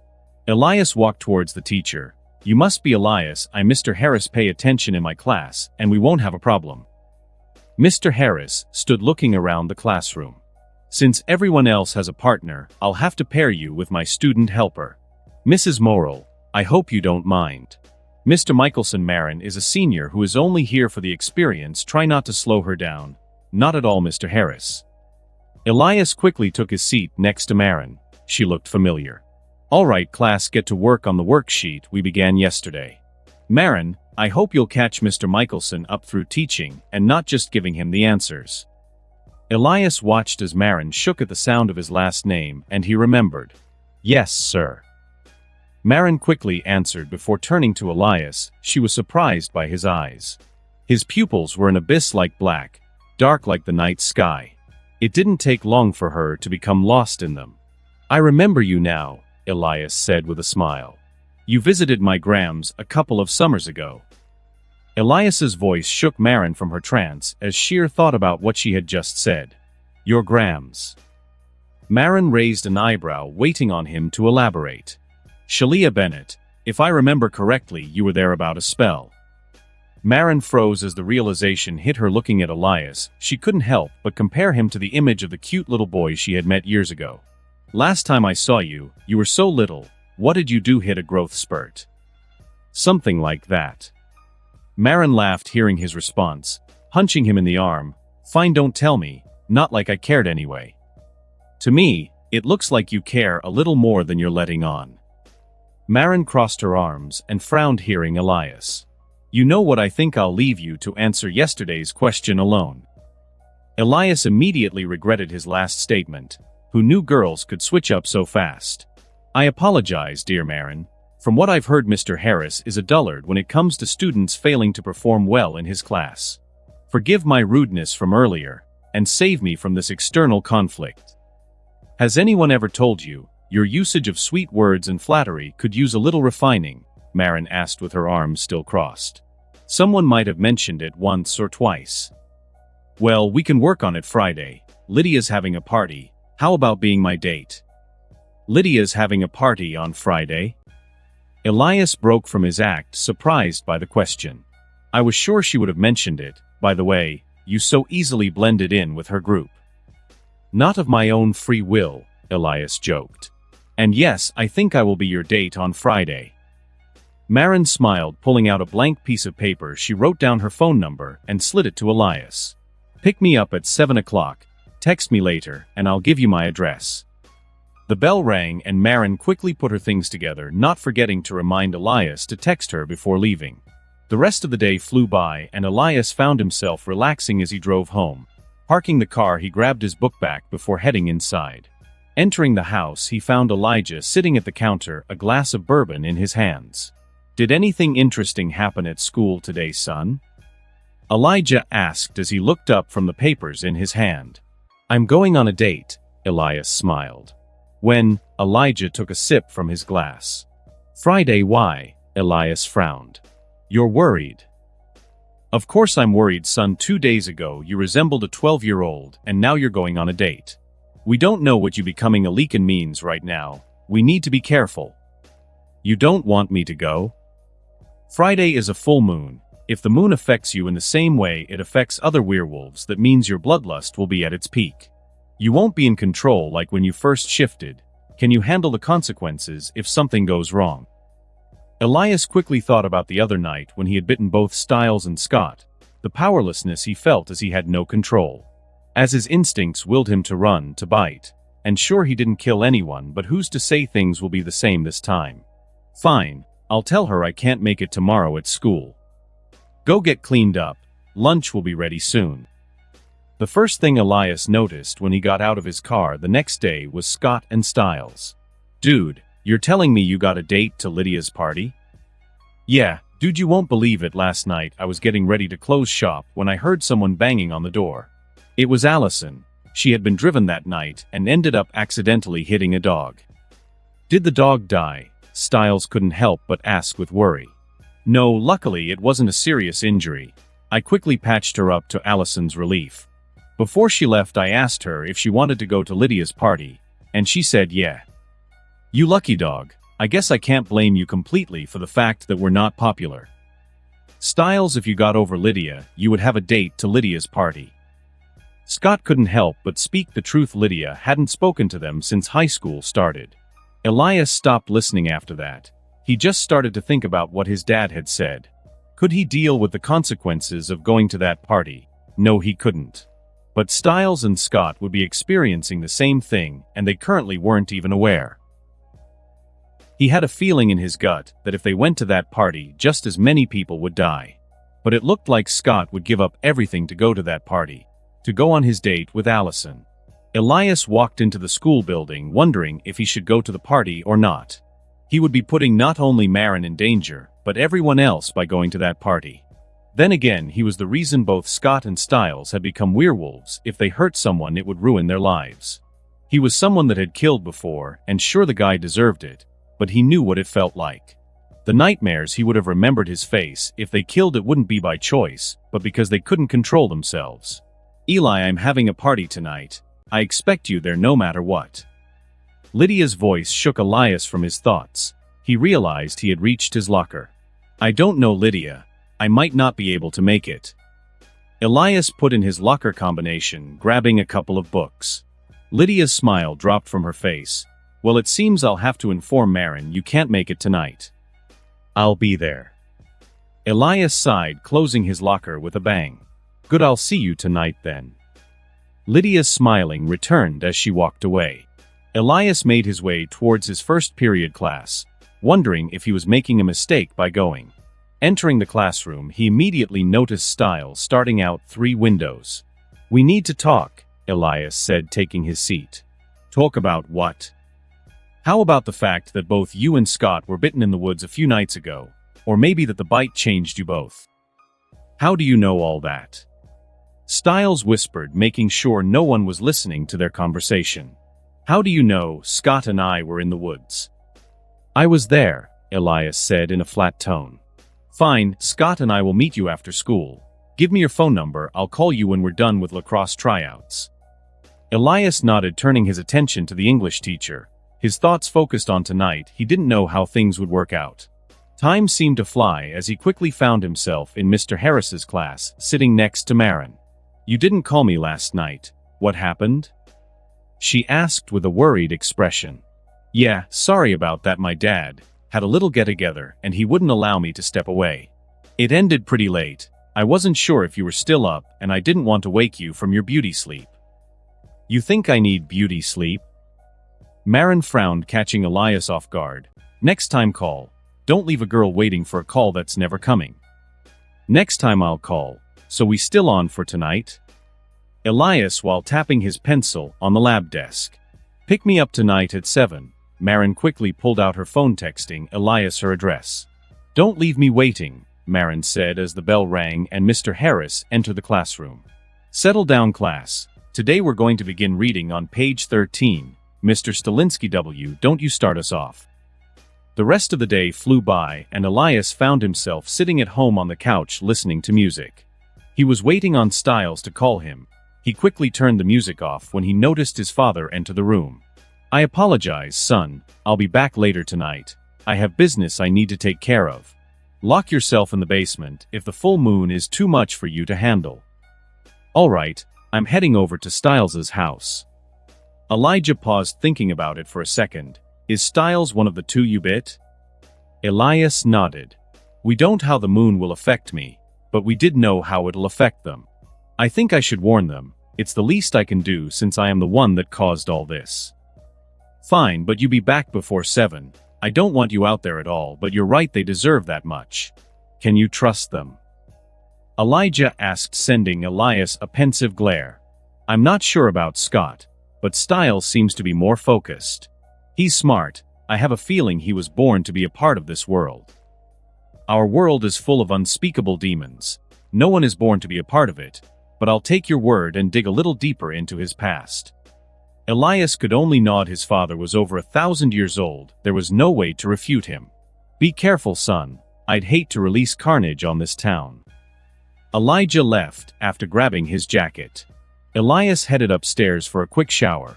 Once he got out, he noticed he had a missed call. Hello. Eli, this is Styles. I'm texting you my address now. Scott's already on his way. Styles, I thought you and Scott were at lacrosse tryouts. Elias was confused. He saw no reason for Styles to split from Scott. I left early. Just get here fast. We still have to go to Lydia's party. Elias hung up the phone quickly. He dressed quickly, black jeans, white forces, and a Nike jacket to top it off, locking the front door before he quickly entered his Porsche. He would vamp speed to Styles' house, but he decided to go to Marin's right after meeting up with Scott and Styles. Styles' house. Styles was currently scoring the web on anything relates to bites, animal attacks, and lycanthrope legends. He came upon pages of Lycan, the beast of Gavaudan, and Wolfsbane. He took in the images and passages of folklore that passed by the screen. He started to pace back and forth in his room as everything started to make sense. Different legends described them differently, but there was one thing that each had. Werewolves had enhanced healing powers. Grabbing a pushpin, Styles looked at the point. This will prove it all. Come on, Styles, you got this, Styles encouraged himself before dragging the pin across his finger. He hissed in pain as a thin line of blood dripped from his finger. Now it was time to see if it worked. Running towards the bathroom, Styles quickly ran water across his bloodied finger. As the blood was washed away, his eyes widened at the sight of his skin knitting itself together. The cut was healing up, and soon it was as if it was never there. Styles didn't have much time to marvel at his newfound healing abilities when there was a knock at his door. He quickly opened the door, seeing Styles' smiling face. Hey. Oh good, get in. Styles then went back to his computer. Stacks of paper littered his view. Styles, why'd you disappear during tryouts? You missed your chance to be first line. Yeah, I know, but I've been looking things up since last night. You've got to see this. Scott gave him a once-over as he took in all the scattered papers. How much Adderall have you had today? None, Styles said, looking up from his papers. Scott's eyes widened hearing that. You haven't taken any? No, not a pill. I haven't needed it. But none of that matters. You won't believe what I found. Scott tossed his bag on the bed. This is about the body? They find out who did it. No, they're still questioning people. Even Derek Hale. The guy we saw in the woods. Yeah, but that's not it. What then? Styles cleared his throat. You remember the other day? That joke that I made, not a joke anymore. Scott still didn't seem to get it. You know, the bites we got in the woods. You remember the howl, right? Yeah. Do you know why a wolf howls? Scott shook his head. It's a signal. Wolves howl to signal their location to the other member of their pack. I think there might be more than one out there, maybe a whole pack in the woods. A whole pack of wolves. Didn't you say wolves haven't lived in California since the 20s or something? Not a pack of wolves, a pack of werewolves. Scott stood up then. Are you seriously wasting my time with this? You know I'm picking up Allison in an hour. Styles held up his hands to stop him. No, Scott, I saw you out there on the field. I mean, I really saw you. I could see your moves to the smallest detail, and I could actually predict how you were going to move before you did it. Predict it? What, like you were psychic? No, it was more like everything had slowed down, and I could focus on the tiniest details. Just by the way your muscles tensed, I could tell which direction you would go when you would jump or shoot the ball. I instinctively knew what you were going to do, things that you shouldn't have been able to do. How you moved out there, it wasn't just amazing, okay, it was impossible. Scott stared at him with a blank face. So I made a good shot, he shrugged as he tried to leave again. But Styles stopped him again and even took his bag from him and tossed it aside. No, Scott, you made an incredible shot. Your move's out there too. People can't just do that stuff overnight. What are you talking about? You were just as incredible. If you had stared, then you might have made first line as well. I know. I was incredible, and I know that I shouldn't have been either. What? And look, he said as he lifted his sleeve. Notice anything? Scott looked at Styles's arm but didn't see anything. There's nothing there. Exactly, he said, putting his sleeve down. Scott, there's nothing, my bite's gone. What? Scott then looked up into his eyes. Okay, that was strange. He then remembered that his own bite at his torso was also gone. He didn't want to admit it, but he was starting to feel worried now. Scott, don't you see? It's not just what happened at tryouts. It's everything, the vision, the hearing, the smelling, men not needing my Adderall, and don't think I didn't notice you don't need your inhaler either. Okay. Scott huffed impatiently. But I can't talk about this now, we'll talk tomorrow. Styles shook his head. Tomorrow?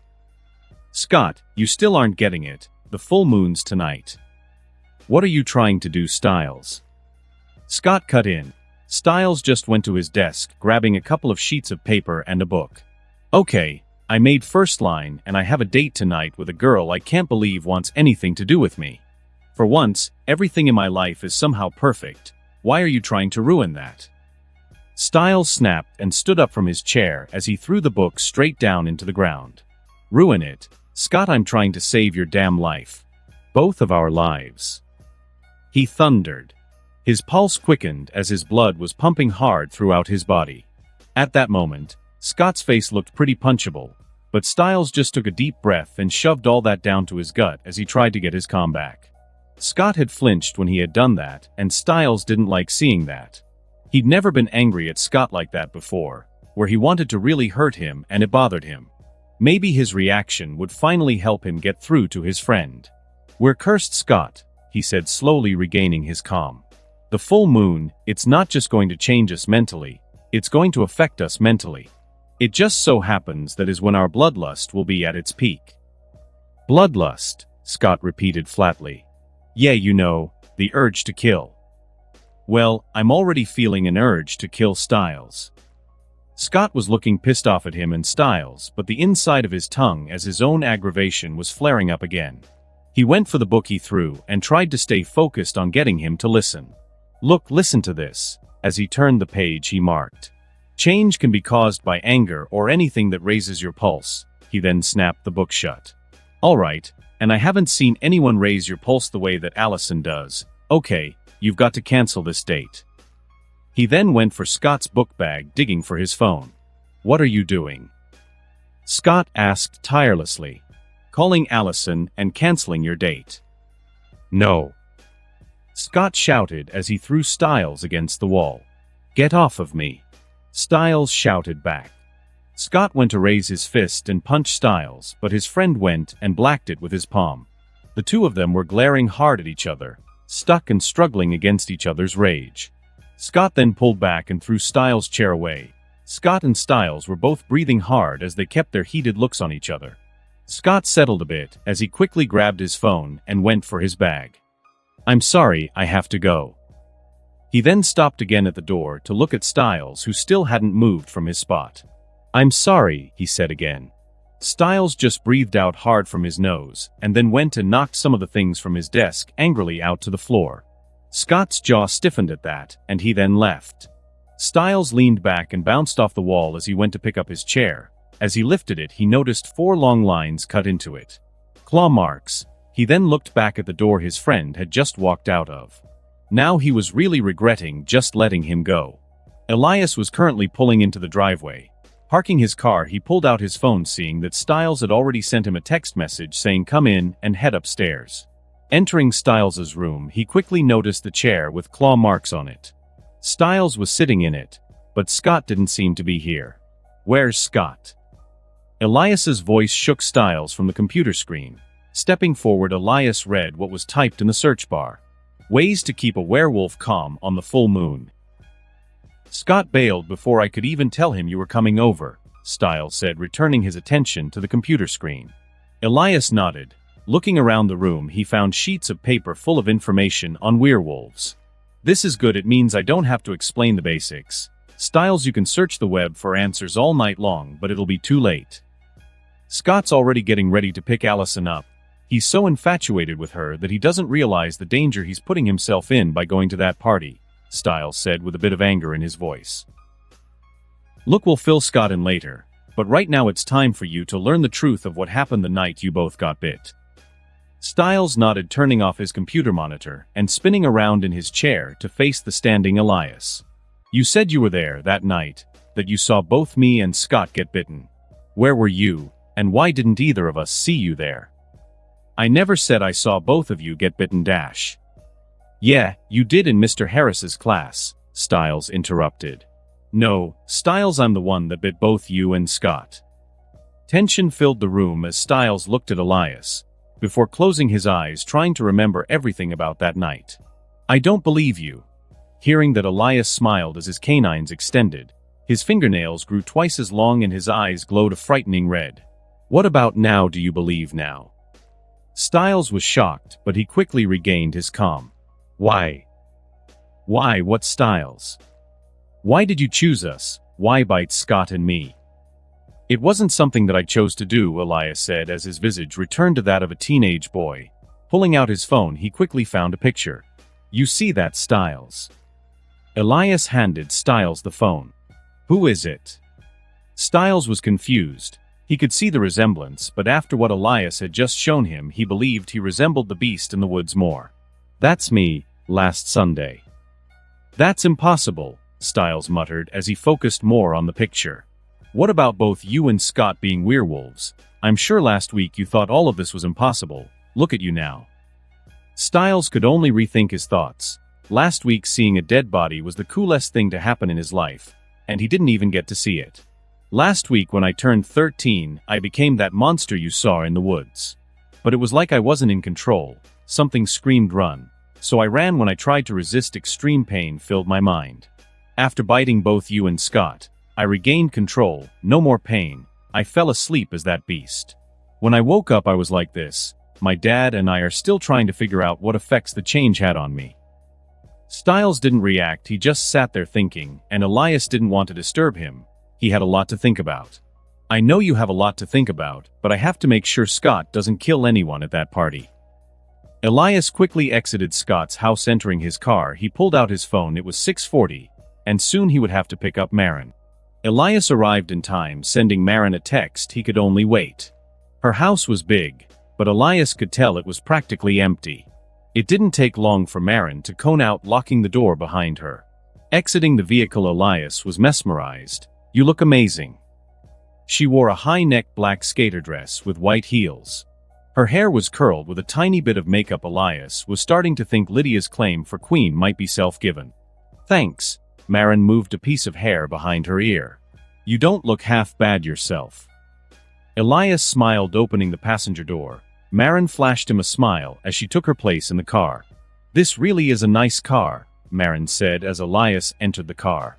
She's a beauty. Who knows, maybe over a day I'll let you drive. No take-backs. You said it, now you'll have to deal with the consequences. Lydia's party. Elias and Maren had barely entered the party when Lydia approached, hugging Maren. She quickly pulled her away, leaving Elias standing with Jackson. I'll be back. Maren flashed an apologetic smile. Elias took this time to look around. Lydia's house was nice. The pool and decorations made it the perfect place for a party. He was just glad Maren returned as quickly as she did. He didn't get to speak as she pulled him onto the dance floor. Elias looked around. He could see Scott and Allison enter the place. Next was Styles. Focus on me, Maren whispered as she stepped closer. Looking up, she wrapped her arms around Elias's neck. Focus only on me. Elias nodded, no longer worrying about Scott and Styles. Maren currently had his full attention. His hands dropped to her waist. Gripping her lightly, he focused on her heartbeat. It was beginning to speed up. Her blood began pumping faster, yet he wanted something else. Leaning down, eyeing her lips, he couldn't take his eyes off her lips. Finally deciding to go for it, he cupped her face with one hand. Their lips met. It started out slow as Elias began to trace his hands around her body. He was losing himself in the moment. Eli. A voice destroyed the atmosphere, and both Elias and Maren were forced to part lips. What do you want, Styles? Elias's pupils once again shined red, but this time he was truly angry. Styles quickly took a step back. The memories of the beast in the woods flooded his mind. It's Scott, he's gone. What do you want, Styles? Elias's pupils once again shined red, but this time he was truly angry. Styles quickly took a step back. The memories of the beast in the woods flooded his mind. It's Scott, he's gone. Elias's eyes dimmed to their regular charcoal black before he sighed. How long ago did he leave? 3 or 4 minutes ago. All right, meet me at your Jeep. Have it running. Styles nodded, quickly exiting Lydia's party. Elias turned back to Maren and couldn't help but frown. I am so sorry about this. What's going on? Why do you have to leave so suddenly? Maren grabbed Elias's hands, looking into his eyes. Take these. Elias pulled the keys to his car from his pocket. Take care of her, and drive safe. Elias leaned down, kissing her cheek before turning away, leaving. Stepping out of Lydia's house, Styles' Jeep was easy to spot. Opening the car door, he couldn't help but notice how aged the car was. Drive. Why aren't we taking your Porsche? It's faster. Styles asked as kept his eyes on the road. If this was about speed, we wouldn't be driving, and unlike you, I had a date. I couldn't leave her there without a way home. Speaking of dates, what happened to Allison? I saw her drive off with Derek Hale. Styles frowned. Derek was scary. Should I know who Derek Hale is? Yeah, he was all over the news a couple of years back. Styles, maybe you didn't notice, but I'm not exactly from Beacon Hill, and a couple of years ago I was like 10. A couple of years ago there was a huge fire. Everyone calls it the Hale Fire. Every Hale in that house burned alive. Derek just happened to be somewhere else when it happened. Tragic. Before I forget to ask, how are you doing with a full moon and all? Earlier, after you left, anger took over. I'd never felt that kind of anger before. My dad arrived and I locked myself in the restroom, wanting nothing more than to break out and tear, and it doesn't matter, he'd been there my whole life protecting me, making sure I was okay. So I just focused on him, on his heartbeat, and all that anger vanished. That's refreshing to hear. At least I only have to deal with Scott tonight. What about you? Styles asked, stopping at a red light. Me, I'm fine. How far are we from Scott's? Elias quickly changed the subject. We're here, Styles said, pulling over, parking the Jeep. Elias followed Styles as they walked up the steps leading to Scott's front door. Styles didn't even knock, he just walked in. You do this often? They might as well make me a key, Styles laughed, heading up the stairs to Scott's room. Styles knocked on the door, immediately getting a reply. Go away. A strained voice came from the other side. Scott, it's me. The door opened slightly, revealing a sweaty Scott. His eyes glowed a bright gold. Styles, you have to get away. Why is he here? Scott turned to Elias, leaning on the wall next to Styles. He's like us, Styles said, knowing now would be a horrible time to tell the truth. Where's Allison? Allison. Styles inwardly rolled his eyes. His friend was suffering through a painful and metamorphic change, and Allison is what's on his mind? She's fine, Scott. I saw her get a lift from the party. No, Styles, listen, I think I know who did this to us. It was Derek, I saw him. He was watching me at the party. Derek was the one who Allison left with. But Derek isn't. Scott ignored the last part as he threw himself out the window. Styles quickly opened the door, finding the room empty. He looked out the window, he could barely see Scott. Elias entered the room. Seeing Styles at the window, he sighed. You go and check on Allison, I'll go after Scott. Elias disappeared, leaving Styles wondering how he had done it. Elias was fast on Scott's trail. He followed, wondering where he was going, and what he was planning to do. Scott stopped at a 5th-generation Camaro before charging into the woods. Seeing Allison's jacket, Scott stopped again. Elias watched as Derek approached with a small smirk on his face. Where is she? Scott demanded. She's safe, Derek's voice rang out, from you.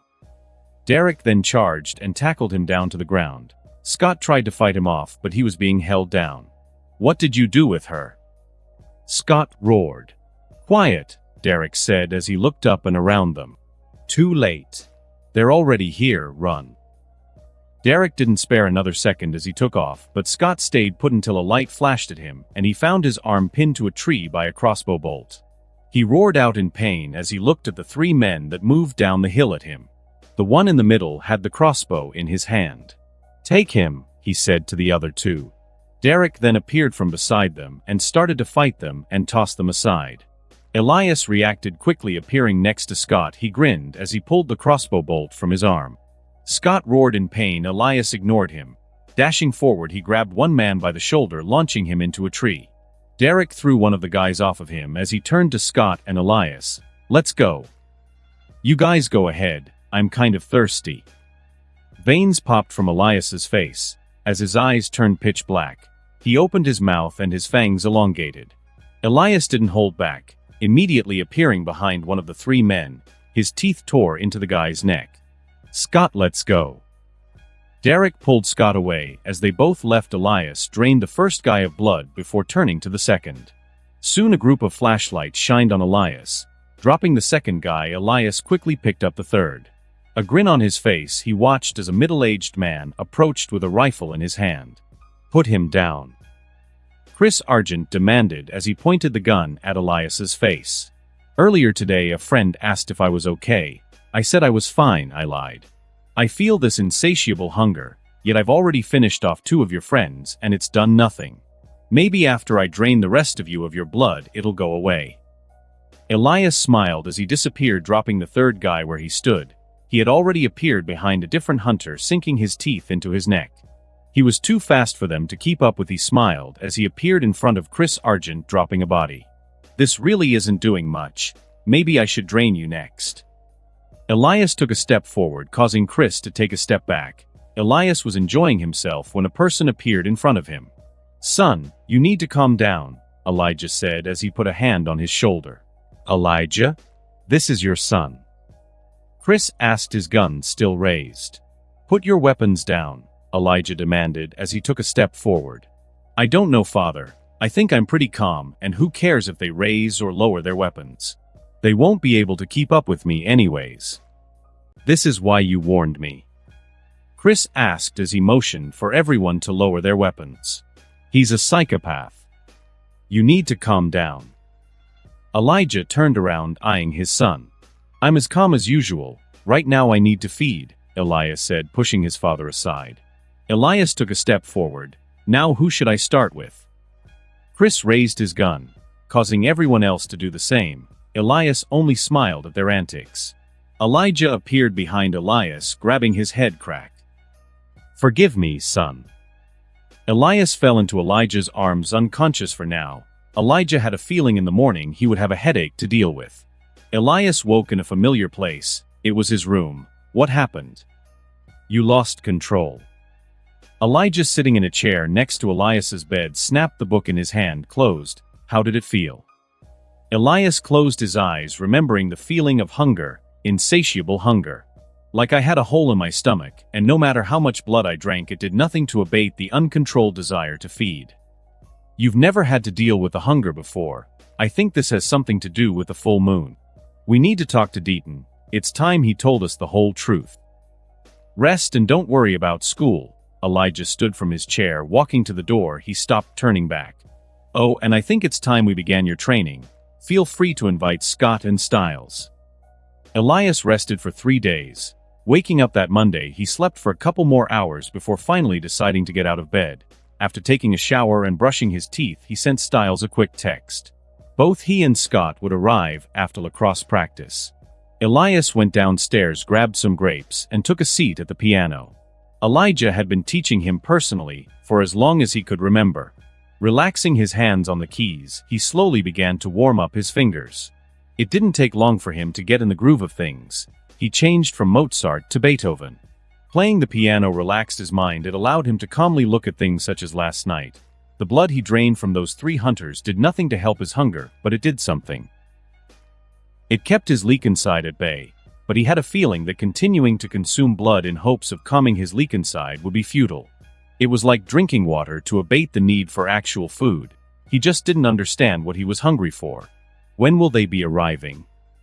Elijah entered the room, walking towards a shelf holding bourbon and whiskey glasses. After lacrosse practice, so at like 6, I guess. Elias broke from the keyboard, no longer wanting to continue after being disrupted. Today will just be an introductory course. We have a dinner meeting at 8, where one of the suits we recently bought for you. Elias nodded, grabbed a couple of grapes, throwing them in his mouth. How are you feeling? Any desires to feed?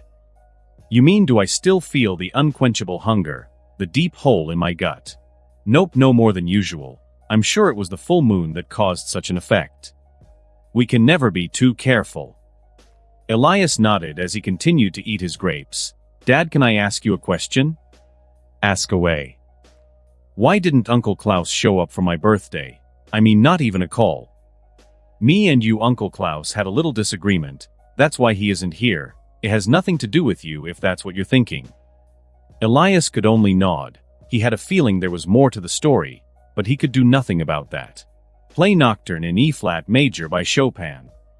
Elijah took a seat next to his son, a glass of bourbon still in his hand. Elias nodded. Playing Chopin gave him a different feeling from earlier. Chopin was one of the first of many well-renowned pianists he learned to play. Time passed, and Elijah eventually stood from his seat looking at his son. I'll be in the basement, bring them down. Elias was confused. Focusing his hearing, he could hear Styles and Scott talking. Styles, we don't have time for this. Didn't you hear Derek? He said he would kill us if we played in the game on Friday. I have to find out how to control this, so I can play. Scott, how about you just don't play in the game? Scott frowned, hearing that. I have to play, you heard Lydia. If I don't play, I'm done for. Styles ignored him, ringing the doorbell. Elias, who was listening to their conversation, immediately opened the door. Come in. Elias closed the door behind them, immediately leading them to the basement, which looked more like an in-house gym. In the middle of the room was a circle around the size of a UFC arena, surrounded cages. Elijah stood outside the cage, his suit jacket laying on a chair to the side. Cool. Styles said, looking at the arena. He was scared of Derek, but Elijah frightened him. He was sure he knew who would win in a fight if the two of them fought. And since being threatened by an emo wolf sucked, he was willing to take his chances with Elias and his dad. Nothing is cool. Elijah took a step forward, causing Styles to take a step back. You 3 are reckless, and even against all common sense you went to that party. You, Scott, put not only yourself in danger but your friend who stood with you that night while you ran around like an animal. Elijah turned his attention to his son. Elias, I believe we came to an agreement. You were to stay here that night. You asked me if I could deal with the consequences of going to that party, because if I went and ended up going berserk, the only person I would be able to blame is me. Scott was going to that party regardless of the risks, and Styles would follow him. I couldn't leave them. Elijah nodded, turning back to Scott. Wait, what about me? You said you 3? Styles raised his hand. Elijah paused before sending his son a glance. Styles was either brave or stupid. You're reckless by association. Styles was honestly the one with the most common sense. Scott's mind was clouded with love. Elias was arrogant, but that was to be expected with the way he was spoiled. But Styles was just trying to make sure his friend didn't end up dead or worse. Styles put his hand down, feeling left out. With your reckless nature, the 3 of you won't survive. So I'll teach you to not only protect yourselves, but how to destroy your enemies. The way we Mikaelsons have done for years. What exactly do you mean by destroy? Scott raised his hand nervously. Destroy, kill, decimate. What's the difference? Elijah answered. The difference is I didn't come here to learn how to kill. Let's go, Styles, Scott said, heading back upstairs, turning back when he saw Styles was hesitating. You're really going to stay here and learn from that psychopath? Scott huffed before continuing to ascend the stairs. Styles turned around with an apologetic smile. I'll be right back. Take your time. Styles sprinted up the stairs, catching up with Scott. Scott, you can't leave. Styles, we came here to learn to defend ourselves, not kill. Scott, if you didn't happen to notice, we live in a different world now. Just earlier Derek threatened to kill us both. No to mention last night gun-waving werewolf hunters almost killed both you and Derek. Styles, we don't need to kill to survive. Scott, that's where you're wrong. Think about it. If werewolves are real, what else do you think is out there hiding in the shadows? Styles, what are you trying to say? I'm saying there are other things out there. Like what, Styles? Vampires. Styles, I don't have time for this. I'll see you tomorrow. Scott turned away, heading out the door. Styles did the opposite, heading back down the stairs, a frown on his face. He's not coming back, Styles said as he stood next to Elias. It's fine. Today we won't be doing any actual training. Elias, I'm heading upstairs to get ready. You should do the same soon. It was nice to officially meet you, Styles. So what happened last Friday? Let's go upstairs. Elias and Styles quickly made it upstairs, sitting in chairs. I followed Scott. He was going after Derek. He thought Derek had done something to Allison. Derek barely had time to explain when the hunters showed up. Derek ran, but Scott froze. He ended up getting shot by an arrow stuck to a tree. That's when I intervened, saving him and Derek. I held off the hunters while they escaped. Then why didn't you show up at school today? I went a little crazy that night. My dad ended up having to sedate me. Elias lied easily. Look, I have to get ready, but if you're interested in vampires, when you get home, search up the Mikaelsons. I wonder what you'll find. You were listening? Styles asked. I would never gotta go. See ya, Styles. Elias headed upstairs, allowing Styles to find the way out by himself. An hour later, I've been here before, Elias said, looking at the house he and Elijah were currently standing in front of. Whose house is this again? Deaton's, Elijah said, knocking on the door. A second passed when the door was finally opened by a confused Marin. Elias, what are you doing here? Marin said, surprised to see him. Elias himself was surprised. Not by Marin opening the door. He was aware that she lived here. No, he was surprised that she was somehow related to Deaton. Did you come for your car? Marin wondered. No, we actually have a dinner meeting, Elias spoke with a smile. Oh, with my brother. Come in. Marin stepped to the side, allowing both Elias and Elijah to enter. Entering the house, the stairs to the right was the first thing they saw. Pictures hung on the wall of Deaton and Marin. A couple of pictures held an older couple resembling both Deaton and Marin. Marin, this is my father, Elijah Mikaelson, Elias said awkwardly. He could already see the small smirk on his father's face. It's nice to meet you, Mr. Mikaelson. Dad, Marin is the one I went to the party with. Elijah raised an eyebrow hearing that. So you're the one. It's nice to meet you, Marin. Elias frowned, knowing what his father meant by that, whereas Marin was plainly confused. Marin, have the guest arrived? Deaton yelled from another room. You two take your time. Elijah walked past, entering the dining room. So your father's Elijah Mikaelson? I never would have guessed it. Yes, he is. I hope that's not a problem. No, it's not a problem, but doesn't that make you a vampire? I don't really know what I am. Does it matter? Do you think I'm some kind of monster now? Elias frowned, looking down at his hands. He understood her reason for asking questions, but it was still nerve-wracking. She couldn't really answer. He was a vampire, but he was also a Lycan. I'm just curious. It's not every day you find out the guy you like is the son of an original vampire. You like me? Elias looked up with a smile on his face. I wouldn't have made out with you at Lydia's party if I didn't. But if you need proof. Marin grabbed Elias's shirt, pulling him closer.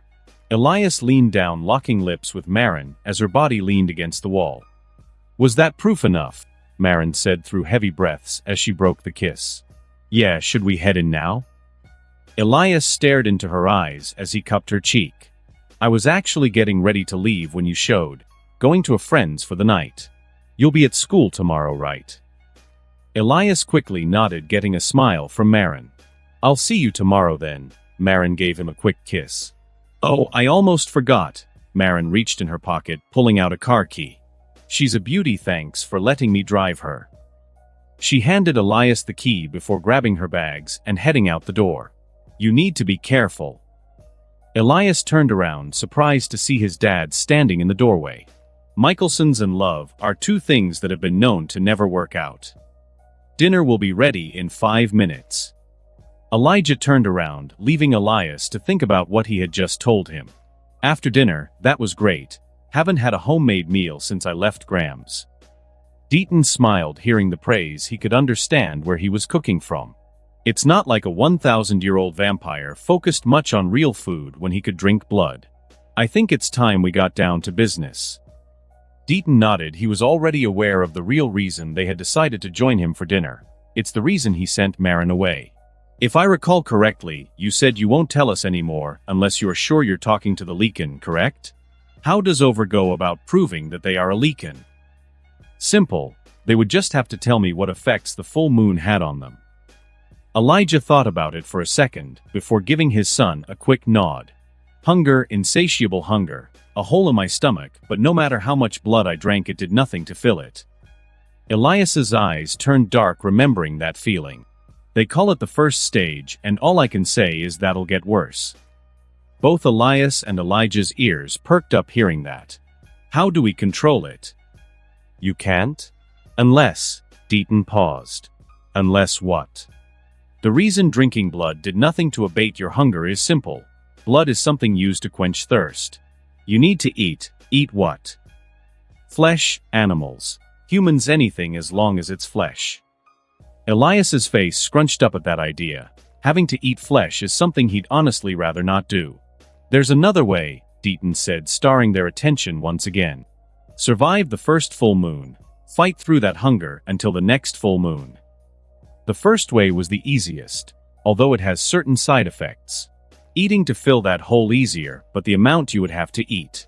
Not to mention the chance of someone losing control, attacking anything in sight to fill their stomach. They would be no different than a rabid dog. I think I'll take my chances with the second option, Elias said, absolutely hating the idea of having to eat raw animals. The thought of eating a human never crossed his mind. You said they called it the first stage. How many more are there? 3 stages in total, each encompassing the time before a full moon. The first stage, from what I've heard, has already begun. The second stage is even worse than the first. Your instincts will fight for control. Disobeying means horrifying pain. The final stage can either be the easiest stage or the hardest. In the past, when Lycans flourished, the third stage, also known as two apart acceptari Lycan, meant everything to newly changed Lycans. The acceptance of one's Lycan side, Elijah said, clearing things up for Elias. Exactly. Just as werewolf packs now have a hierarchy system, so did the Lycans.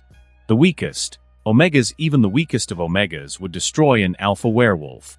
Next was the Deltas. Anyone above an Omega would be classified as a Delta. Deltas were the most plentiful of the pack. Above them was the Beta. Second in command only to the Alpha. When the Alpha is away, the Beta would take control of the pack until he returned. Alphas were the highest in the social hierarchy, known as the wisest and the strongest of the pack. Deaton paused, getting a drink of water. This brings me back to stage 3. Newly transitioned Lycans would follow a rite of passage by joining a pack. Newly transitioned Alphas would create a pack by accepting other Lycans or werewolves into their pack. So I just need to accept someone into my pack? Elias frowned, only thinking of one person he wouldn't mind joining his pack. Abandoned warehouse police cars flooded the area. Red and blue lights flickered constantly. The night was dark, but something insidious had just taken place in that warehouse. Looking at the bodies, Sheriff Stalinsky couldn't help but frown. One was standing laying near 3 front entrance. His face had long claw marks going from his left eye to just before his right ear. Looks like an animal attack to me, Sheriff. One of the deputies spoke. I don't know, this guy was caught off guard when he opened the door. I'm guessing someone knocked, and animals aren't capable of that. Sheriff Stalinsky just couldn't put Hood's finger on it. Something was off. The next 2 bodies had the same claw marks. One guy was lying on the couch, while the last was attacked from behind while trying to escape.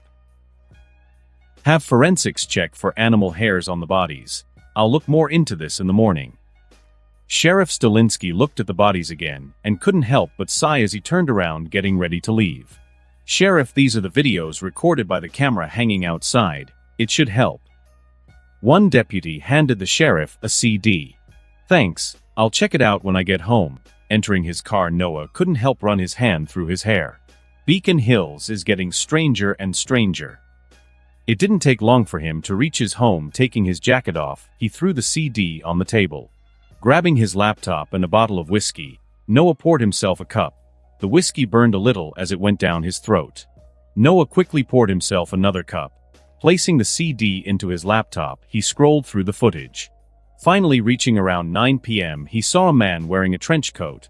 Behind him stood two younger men. The camera angle couldn't help him identify them at all. The man knocked on the door. The only problem is he didn't see a mountain lion anywhere in the video. Fast-forwarding the video, he frowned as he realized the camera angle made the recording useless. The next morning, Elias arrived at school and was at once greeted by Styles. Dude, searching the Mikaelson was a complete waste of time. All I got were images of the same guy in different time periods, and Photoshop makes that possible. I expected more, Elias said, grabbing his book bag out of his car. Anything interesting happened yesterday while I wasn't here? At school? No, but last night 3 people were found in a warehouse dead. Here's the crazy part. They were found with animal attack type wounds, but the cops couldn't find out how a mountain lion made it into the warehouse. Not to mention, mountain lions are territorial predators. They usually stick to their own territories unless disturbed. So you're thinking it wasn't a mountain lion? Elias asked with a raised eyebrow. This morning I found my dad's computer stopped on a video of the security cam outside the warehouse.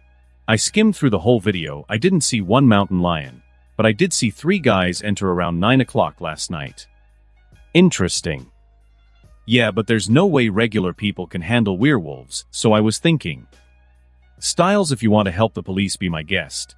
But first you need to make sure you can protect yourself against other supernatural beings, not only werewolves. Elias paused his steps as they walked past the boys' locker room.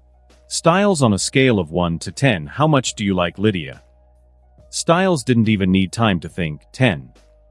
How much do you hate Jackson? 10. He's a tool. Styles quickly answered again. How much do you hate the fact that they're dating? 10. Again. What if I told you I could get her to break up with him today? I'd say, what are you waiting for? Elias nodded, pulling out his phone. Opening the locker room door slightly, he pressed record. Quietly closing the door, Elias ended the recording, sending the video to both Styles and Lydia. Pulling out his phone, Styles opened the video, curious, wondering what could cause Lydia to break up. The video began with Elias opening the door. Inside the locker room, Jackson was leaned against another student. A full make-out session with his best friend Danny Mahalani. Frowning, Styles quickly closed the video. So Jackson's playing for the other team. I should have known. Styles chuckled under his breath. Elias looked at his phone, seeing that Lydia had replied, "Music room now." Sighing, Elias turned to Styles, who was still wondering how this secret had slipped under his nose for so long. Let's go meet Lydia. Music room. Elias entered the music room, followed by Styles. Lydia was sitting at the piano, watching the short clip over and over again. Who else did you send it to? Lydia's makeup was running, as tears continued to fall from her eyes. No one. Thanks, this would ruin me. Just think about it, Lydia Martin. The most popular girl in school has a cheater for a boyfriend, not to mention it's not even a girl he's cheating on me with. I should have known. You couldn't have known, Elias stated. The signs were there. He gets a manicure regularly, not to mention eyeliner, and he hangs out with Danny way too much. The constant need to show off. I thought it was because he was adopted, but it seems he had a bigger secret. Lydia, you can't blame yourself. Jackson an idiot for cheating on you. Lydia paused, looking at Styles before turning back to Elias. Maybe you're right. Well, I'm headed off to class. Who's gonna stay with me? Allison is with that boyfriend of hers, and I need someone here for emotional support. Lydia, allow me to reintroduce you to Styles Stalinsky. Elias turned around, exiting the room. The rest was up to Styles. Later, Elijah stood in front of Elias and Styles, who had both changed into gym wear. First, we'll focus on your senses. This change you've both experienced has heightened your senses. Styles, I'm sure there are moments where you can hear and smell things no one else can. Styles nodded, remembering the first day after both he and Scott had been bitten. At first, It was like every sound or smell he sensed had been turned up to maximum. I'm sure you both have learned to deal with it, but I'm gonna show you how to take advantage of your supernatural gifts.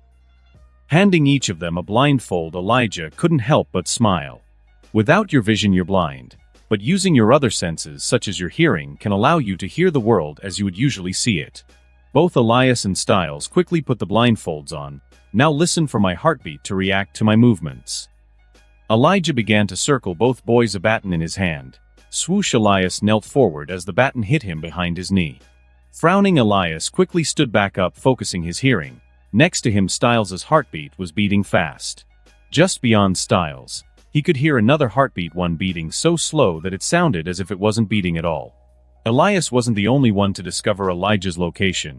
Styles focused on his footsteps, and even though they seemed silent, his shoes slid as he lifted them off the floor. Elijah slowly approached, waiting for the most opportune moment.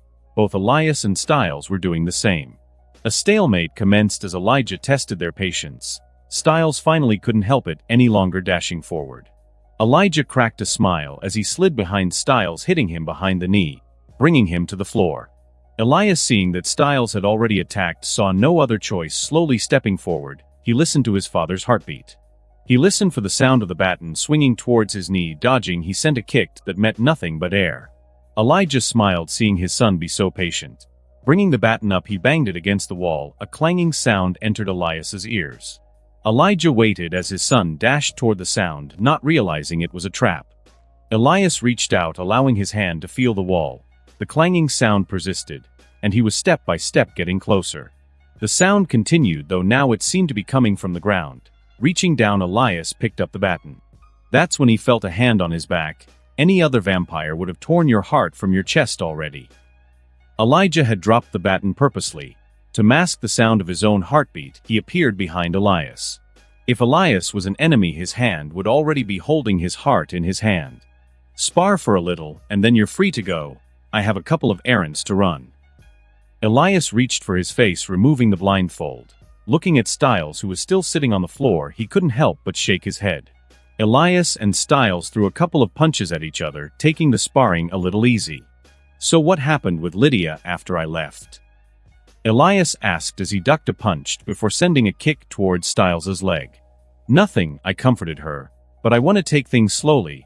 I don't want to be her rebound, Styles said as he dodged the kick, returning one of his own. Scott's still worried about the lacrosse game this Friday? I think that's all Scott worries about. Styles laughed before he heard his phone ring. Running towards his bag, he couldn't help but laugh. Speak of the devil. Styles showed Elias's phone a phone number with the name Scott above it. Yo, Scott. Wait, what happened? Where are you?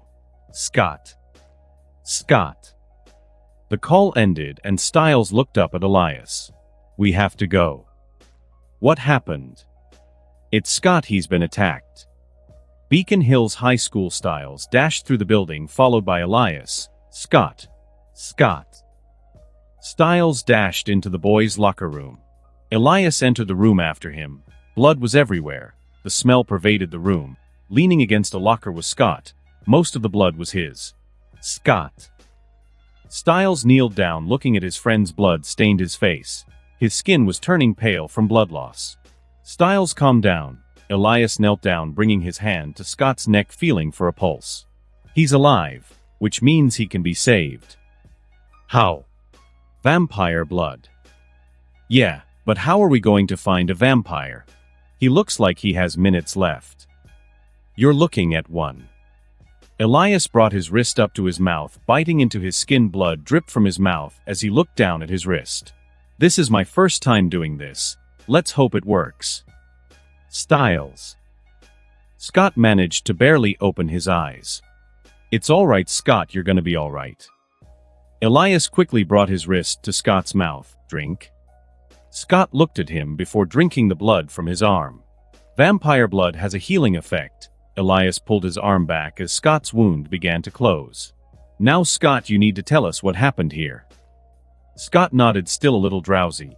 Leaning into the locker, he looked around the locker room. Blood stained most of the floor, his blood. I was training for the lacrosse game this Friday. Coach had already wrapped up practice, but I wanted to stay a little longer. About a half an hour later, I decided to wrap things up, picking up the ball and the gear. I came here. I had barely put the gear away when I heard a sound similar to that of nails scratching a chalkboard. That was when I saw them. Two guys. They were wearing the gear from the college in the next city over. Their eyes were a striking blue, like Derek's. It means they've taken innocent lives. Derek Hale entered the locker room. He crossed his arm looking at Scott.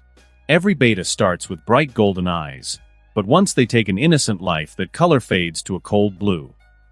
What about Red? The one who bit me and Styles had red eyes, Scott said, still leaning against the locker. He was an alpha. Only alphas have red eyes. They're the only ones capable of creating more werewolves. You're Elias, right? Derek asked with a grimace. Elias Mikaelson, and you must be Derek Hale. Last time we met wasn't the proper time for introductions. Mikaelson, Derek muttered under his breath. What happened next, Scott? Styles interrupted. They both attacked. I held off for a little, but eventually it was too much. Even after I stopped fighting back, they continued to attack relentlessly. Scott clenched his fist, thinking about it. The alpha that turned them is probably the same alpha that bit the both of you, Derek said, looking at both Scott and Styles. No, I'm the one that bit both Scott and Styles, Elias said, surprising both Scott and Derek. It was you. You're the one that ruined my life. Scott said, doing his best to stand up. Styles, you knew, didn't you? Yeah, I found out last week. Remember that day I warned you about going to Lydia's party? Elias showed up after you left and explained everything. I didn't tell you later on because of the effects from the full moon. Styles, Lydia's party was last Friday. You had all weekend and yesterday to tell me. Scott spoke with a bit of anger in his voice. Scott, you haven't exactly been the easiest person to talk to lately. All you've cared about is Allison, lacrosse, and more Allison. You guys can continue this little squabble later, Derek said, causing both Scott and Styles to glare at each other before turning back to Derek. Prove that you're an alpha. Elias didn't say a word as his eyes glowed red, causing Derek to nod. We need to talk, Derek said seriously. Styles, you don't need to wait for me. Scott, you're always welcome to join us for training tomorrow. Yeah, thanks, but no, thanks. I think I'd rather take my chances with Derek. Scott spoke angrily, his eyes shined with hate. They both left the locker room silently, and Derek waited. He wanted to be sure no one was listening to their conversation. Can I ask you a question? I'm all ears, Elias replied. In the woods that night I saw you. You were drinking their blood, so I assumed you were a vampire, but your eyes. What are you? Even if I told you, you wouldn't understand. I barely understand it myself. Now let's talk about whatever it is we need to talk about, so I can go home. I want to make a deal. What kind of deal? Elias was curious. The other alpha. I want to be the one who kills him.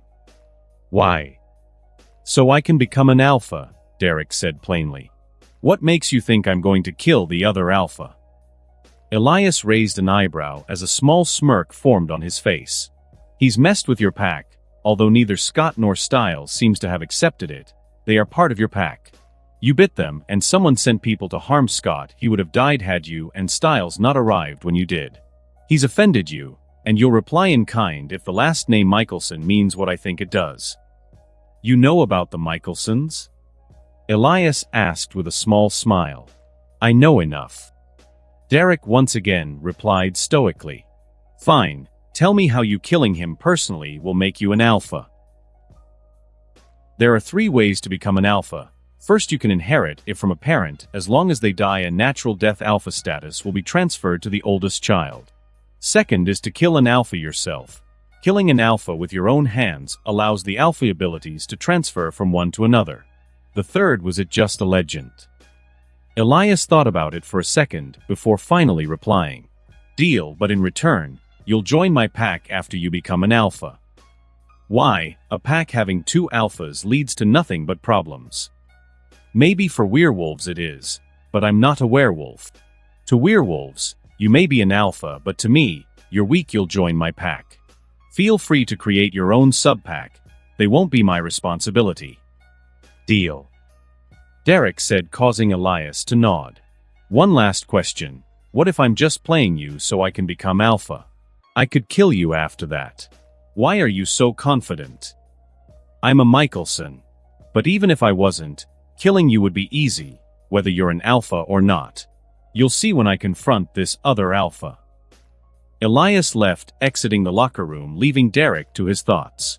Next day, Elias sat in the cafeteria next to him, Marin. Across from them sat both Lydia and Allison.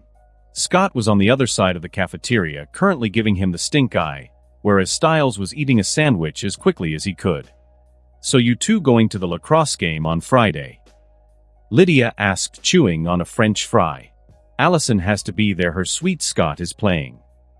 I don't know, are we? Marin asked, looking into Elias's eyes. Do you want to go? Elias asked with a small smile. I'd love to. Seems like we're going. What about you? Nope, I think I'll pass. Lacrosse is such a stupid sport. Lydia, 2 days ago that lacrosse game coming up this Friday meant everything to you, Allison said, surprised to hear Lydia's change of opinion. Well, some things change, Lydia said, grabbing another French fry.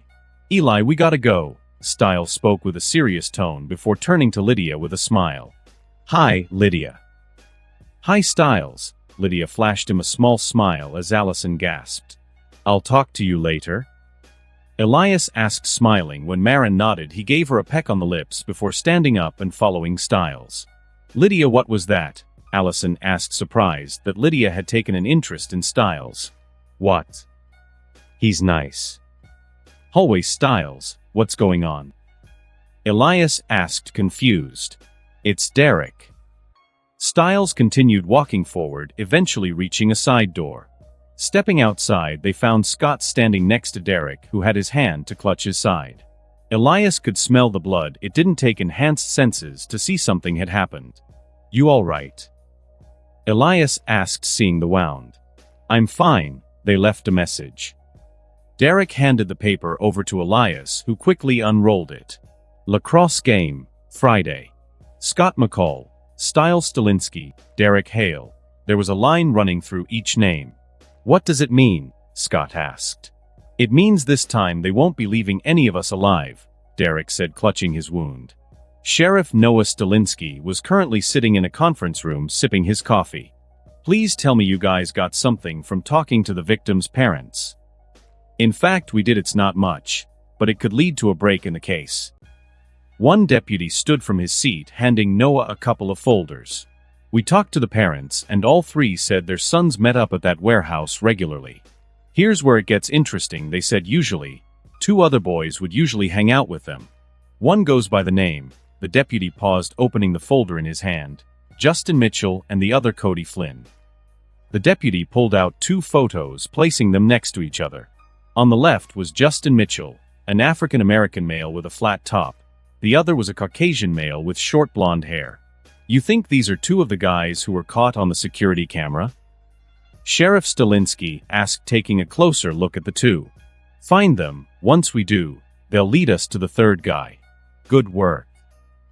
Sheriff Stalinsky still felt there was something off about this. He couldn't tell how a mountain lion could possibly be involved in this. But it didn't matter, because once they caught these 2, they would clear up all the confusion. Friday afternoon before the game, Styles was currently dashing through the forest. He could feel the wind on his face. His hair would be flowing if he had any. He stopped at a tree, placing his hand on the bark. He peered around the tree. Focusing his hearing, he listened. He could hear everything: leaves rattling, birds chirping. Crack. The sound of a twig snapping caused Styles to take off in the opposite direction. He was too late as a blur sped past him. Appearing in front of him was Elijah. He smirked as he fixed the cufflinks on his sleeve. Caught again, Styles. Elijah himself barely had time to react as Elias appeared out of nowhere, sending a roundhouse kick to his head. Raising his arms, Elijah braced for the contact. Holding his ground, 2 lines of dirt cleared as he slid back, finally running into a tree. Dropping his arms, he smiled as both Elias and Styles had disappeared elsewhere. Both Elias and Styles knelt behind a big rock, catching their breaths. Styles breathed heavily, gasping for air. How much longer do you think we can hold off? Styles asked as his breathing began to return to normal. We've been at this for an hour. It'll have to end sooner or later. Styles nodded, thinking about all the close calls he had. It's like every time Elijah found them, they were forced to split up, and Styles just happened to be the easier target every time. Luckily, Elias always appeared to rescue him from certain doom. "You good?" Elias asked as he stood up. "Yeah," Styles said with a frown on his face. "Good, because we're changing tactics." "Why do I get the feeling I'm not gonna like this?" Elias smirked hearing Styles' question. Minutes later, Styles stood behind a tree alone. Again, he didn't even try and hide, he was practically asking to be attacked.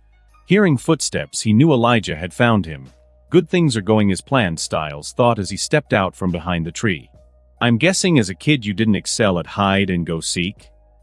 Elijah asked. "As a kid, I was an amazing hide and go seek player." Styles was clearly offended. "Why do you keep targeting me? There are two of us, there should be a 50-50 chance you go after me or Elias." "Because you are weaker. In front of a predator you should stand tall, making yourself seem just as powerful, but you don't do that. You're prey, whereas my son is a predator in training. You still have a long way to go." Elijah began to slowly walk toward Styles. Each step he took forward, Styles took two backward. "You're not running. I wonder what the both of you have planned." Elijah could hear Styles' heartbeat speeding up. Styles was falling into fear. "I can hear your heartbeat. You're afraid?" Elijah stopped in arm's reach of Styles. Instead of replying, Styles attacked. His face had already become hairy, his eyes changed to bright gold, and his nails and canines extended. Styles raised his hand, swiping at Elijah's face. Elijah frowned, quickly taking a step back to evade Styles' swipe. But at that moment he heard the sound of the wind howling. It was like Elias appeared out of nowhere. His timing was perfect, waiting for the moment Elijah was surprised he attacked. Elijah quickly brought his arm up, catching his son's kick. A serious expression formed on his face when Styles appeared on his left, swinging his nails towards his face. He quickly released his son, taking a step back. Styles' nails connected with air as he grunted. Elias didn't slow down. Once his leg was released, he charged towards his father, throwing a flurry of punches that were either blocked or dodged. Styles would throw a punch at the moment Elijah was the most strained. Beep, beep, beep. They all paused as an alarm went off, signaling the end of today's training exercise. Today was a step forward. You're both getting faster and better at working together. Just don't become heavily reliant on each other. There will be times when you won't be able to help each other in battle.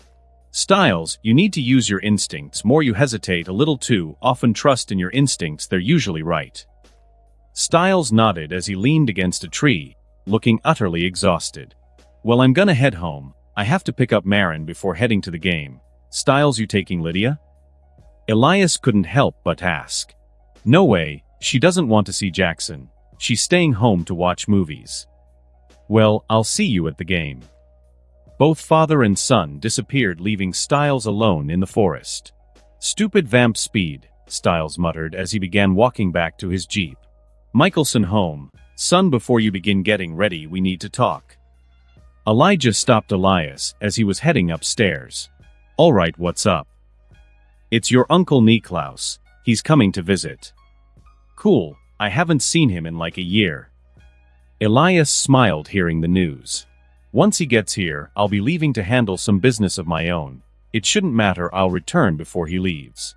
But while I'm away, he'll be supervising your training. Oh, and if you wish to keep your friends safe, keep them away from Niklaus." Elias nodded. Heading upstairs, he took a quick shower before getting dressed in his iconic black jeans, white Nike Air Force Ones. Mixing it up a little, he threw on a long-sleeve white shirt. Looking in the mirror, he couldn't help but smile. Lacrosse field. Both Elias and Marin exited the Porsche. Marin was dressed similarly in black jeans and white Air Force Ones, only she was wearing an olive green tee with a black jacket over it. Walking to her side, Elias handed her the car keys. "You'll be driving yourself home tonight." "Why?" "Scott and Derek were attacked by a couple of werewolves. They're attacking again tonight. The moment I say so, you need to get in that car and leave as quickly as possible." "Are they okay?" Marin asked, concerned as he grabbed Elias's hand. "They're fine. What matters is that you're safe, so promise me you'll leave the moment I say so." "I promise, and thanks for telling me." "Why wouldn't I tell? How would you react if I didn't tell you, and you found out some other way?" "I'd be pissed," Marin said solemnly. "Let's go." Elias pulled her along, quickly entering the lacrosse field. The bleachers were pretty packed. Elias was surprised since he didn't consider lacrosse a big sport. Looking up at the bleachers, Elias quickly spotted Allison waving them both over. Elias noticed she wasn't alone. Sitting next to her was the hunter himself. "Dad, these are two of my friends, Marin and Elias."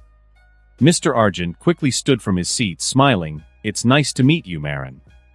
Chris Argent dropped his smile. Looking at Elias, he left nothing but dislike. "It's good to see you again, Elias. How's your dad?" "It's nice to see you again as well, Mr. Argent, and he's fine, thanks for asking." "You two know each other?" Allison couldn't help but ask. "Yeah, his father and I are old friends. We ran into each other last week, but Elias was under the weather so we didn't get to properly talk." Allison nodded, remembering that Elias had just missed school on Monday. "Excuse me, I need to take this." Elias exited the bleachers, putting a phone to his ear. "Derek, how are things on your end?" "Things are clear on my end. I don't expect them to attack during the lacrosse game." Elias nodded, looking at the lacrosse field. The game would be starting soon. Scott was currently in a huddle surrounding the coach, and Styles was nowhere to be seen. Dialing his phone number, Styles quickly picked up. "Yo, Elias, what's up?" "Styles, why aren't you here?" I'm running late, I'll be there soon." Styles was currently in a gas station, perusing their selection of movies. Styles. "Alright, fine. Lydia asked me to pick up a couple of things for her. Since she's not going to the game, I figured why not, it's the least I can do." "Dude, just be here before the game ends." Elias hung the phone up, shaking his head as a smile appeared on his face. He just hoped Lydia wouldn't end up putting Styles in the friend zone. Elias quickly made his way back up the bleachers, frowning when he noticed Mr. Argent was no longer sitting next to the two girls. "Allison, did your dad leave?" "No, he went to grab some drinks and snacks." "I'm gonna do the same, Marin. Do you want anything?" Marin thought about it for a second before listing off a couple of things. "I'll be right back." Reaching the concession stand, he didn't see Mr. Argent frowning. His focused his hearing, finally zoning in on his voice. "I need you guys to suit up. Bring the wooden bullets. I have a feeling we'll be needing them." Elias could only shake his head hearing that. He had no intention to attack Chris or his hunters, but if they came after him or his friends, he would be forced to make a move. It wouldn't be like the last time where his father stopped him. With an actual reason to attack Chris would be the reason so many people died. "Yeah, I need 2 Gatorades, some Skittles and a bag of hot Cheetos," handing her a $5 bill. He turned around to see Chris walking up the bleachers. "It's starting," Elias heard someone say as he took his seat, handing Marin her drink and snacks. A whistle sounded off, kick-starting the lacrosse game. 2 players, one from each team, met in the middle of the field. As the whistle blew, a ball dropped. Elias had heard from Styles that each lacrosse game begins with a face-off. It was comparable to hockey, whereas both players fought for the ball/puck or a tip-off in basketball. With Styles was currently standing in front of Lydia's door, waiting on someone to open it.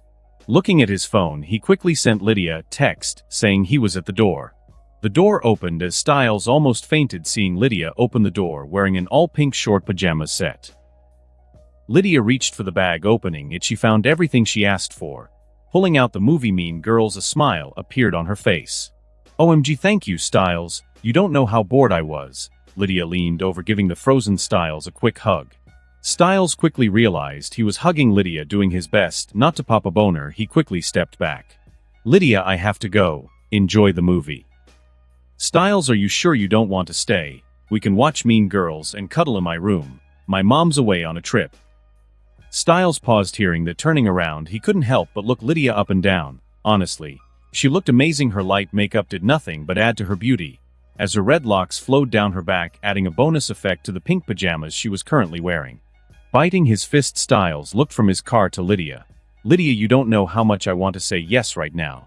But if I don't go to that lacrosse game, Elias is gonna kill me." "Alright, I'll see you tomorrow, Styles." Lydia entered her house, closing the door behind her. Styles was left there with a frown on his face. "No, are you sure, Styles? How about we hang out tomorrow night, Styles?" Styles hated himself for saying no. If only Lydia has asked again, he would have said yeah. Entering his Jeep while silently berating Styles, quickly made it down the road heading toward the school. Making his way down the road, Styles slowed down, squinting his eyes. he could see a person standing in the middle of the road. Stopping a couple of feet away, Styles checked his rearview mirror. Thinking to take another route, he frowned when he saw a person standing in his rearview. Grabbing his phone, he quickly dialed Elias's number. "Styles, where are you? The game started 10 minutes ago." "Elias, they're here. Elias, they're here," Styles said on the other side of the phone, causing Elias to frown. "Styles, what road did you take to the school?" "I'm on the highway, right between the old factory and Derek's house." "Styles, run into the woods. I'll be there as soon as possible." Hanging up the phone, Elias looked to his left, seeing Marin looking at him with a worried expression. "I gotta go." Elias kissed Marin before charging down the bleachers. He quickly found a spot where no one could see him before disappearing. Styles looked out at the guy standing a few feet away from his Jeep. Rolling down his window, Styles stuck his head out. "Dude, get out of the middle of the road before I run you over." "No, you won't." The one named Cody smiled, looking at Styles. "Yeah, and who's to say I won't just reverse into your friend? You could do either of those, or you can get out of the car if you leave Justin, and I could always go to that sexy little redhead's house." "Yeah, it's been a while since we've enjoyed ourselves," Justin laughed. Styles thought about it for a second. It wasn't like he was driving fast. They could have followed him from Lydia's house, or he was being observed by someone else. His skin crawled thinking about it. "All right, I'm getting out." Styles opened the car door, taking his time. "Now what?" "Now we're going to kill you." Cody smiled again, only this time it seemed a little more deranged. Walking towards Styles, he flicked his hand, showing his now sharpened nails. His canines extended as facial hair appeared on his face. Justin followed his lead, appearing just as animalistic. Not waiting another second, Styles charged into the woods, using the darkness as his cover. He flashed past trees. Styles' werewolf side burst out as he allowed his instincts to take control. His training with Elias and his father made the woods seem so much more familiar. His pursuers did their best to keep up, even with their natural infrared vision. Keeping up Styles was difficult. Without a word, they split up. One chased while the other did his best to cut him off. Styles ran to the forest, feeling the leaves beneath his feet, the wind on his face, and he realized how alive he felt. Every step he took felt so natural. He navigated the woods with instinct alone. Confidence filled his bones, and as he realized they split up, his plan changed. Why run when you could attack? Taking a quick turn, Styles disappeared from Cody's view. Cody looked around, not seeing Styles, caused a frown to appear on his face. Focusing his hearing, he listened, picking up the sound of leaves crunching, twigs snapping. None of it helped. He couldn't recognize which were Styles and which were Justin. Styles stood holding his breath as he watched Cody survey the area, looking for him. Waiting for him to drop his guard, Styles attacked. Sending a quick punch towards the stationary Cody, Styles easily caught him off guard. Styles smiled as Cody fell to the ground. He raised his foot, driving it towards Cody's abdomen. He kicked and kicked as he felt the rush of finally being the one handing out the punishment. What was that? Mention Lydia again, and I'll kill you myself, you miserable punk. Styles released every bit of anger he was holding back for the past few weeks into his kicks. The satisfaction he felt was relieving. Wiping his face, Styles looked down at Cody. He was breathing heavily. Styles guessed he was unconscious, seeing that his werewolf-like features had vanished. Styles' smile faded, and on instinct, he raised his arms to block his face as the kick connected with his arms, sending him rolling. Justin, the other beta, had appeared. Cody opened his eyes, seeing that Justin had appeared. He frowned. "What took you so long?" "Yeah, because I was supposed to magically know that you were getting the crap beat out of you. Doesn't matter, you're here now, let's kill him. I'll return the favor when I'm banging that redhead." Cody stood from the ground as his werewolf-like features returned. Styles didn't have time to stand back to his feet as both Justin and Cody walked towards him. Seeing he was in trouble, he sighed. "Look over there, it's a vampire." Styles pointed in a random direction, causing both Cody and Justin to look at each other before looking back at him. "Everyone knows vampires don't exist," Justin said as he stepped forward, getting ready to end Styles. "Can't say I didn't warn you," Styles said as an arm shot through Justin's chest, pulling his heart from his chest. Elias stood there as Justin's body fell to the ground lifeless. Dropping the heart, Elias appeared in front of Cody, grabbing him by the neck. He held him against a tree. "Where's your alpha?" Cody's pupils dilated as he was compelled.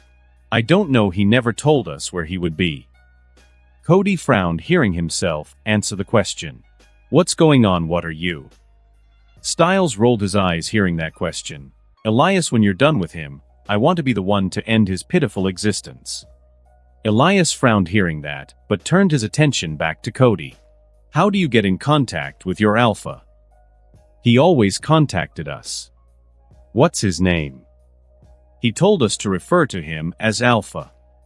This is a waste of time. How did he get in contact with the both of you? Elias asked with a frown on his face. I don't know, most of the time we just woke up, and he was there. Why did you kill your friends? Styles butted in. He said if we wanted to join him they had to die. This is getting us nowhere. Styles, are you sure you want to be the one to kill him? You don't need to, not yet at least. Elias said, trying to discourage his friend. No, I have to do this. Styles stood as him. He hardened his heart. He looked Cody in the eyes. You don't have to kill me, please, I don't want to die. You crossed a line. I warned you of what would happen if you mentioned her again. Styles's hand flashed as his nails shot through Cody's chest. Looking at his hand that held Cody's hand, Styles expected to throw up, or to at least feel some kind of guilt. It never came. Styles knew that deep down Cody deserved to die, and whether it was him or Elias that did it wouldn't matter in the end. He was prepared for his life as a werewolf, and to survive that meant killing. What do we do with bodies? Styles asked as Cody's heart fell from his hand. We leave them. The police will find them eventually. My dad has a guy in forensics. They won't find anything when they run an autopsy. Styles nodded as they walked back to his Jeep. He couldn't help but think about how the night had begun. We were foolish to think they would actually attack at the lacrosse game. Yeah, we should have noticed you were their next target. Look, Styles, if you need to talk, I'm here. Nah, I'm good. Elias nodded, following Styles. They quickly reached his Jeep. Opening the car door, Styles flipped open the sun visor. Looking in the mirror, his eyes flashed a bright gold, causing Styles to sigh in relief. What's wrong? I expected them to be a different color. And that concludes this episode. If you enjoyed it, I'd seriously love it if you guys could leave a like on the video, as it genuinely helps out so much, and it keeps me going, plus it takes only 1 second. That said, have a wonderful day. See you in the next one.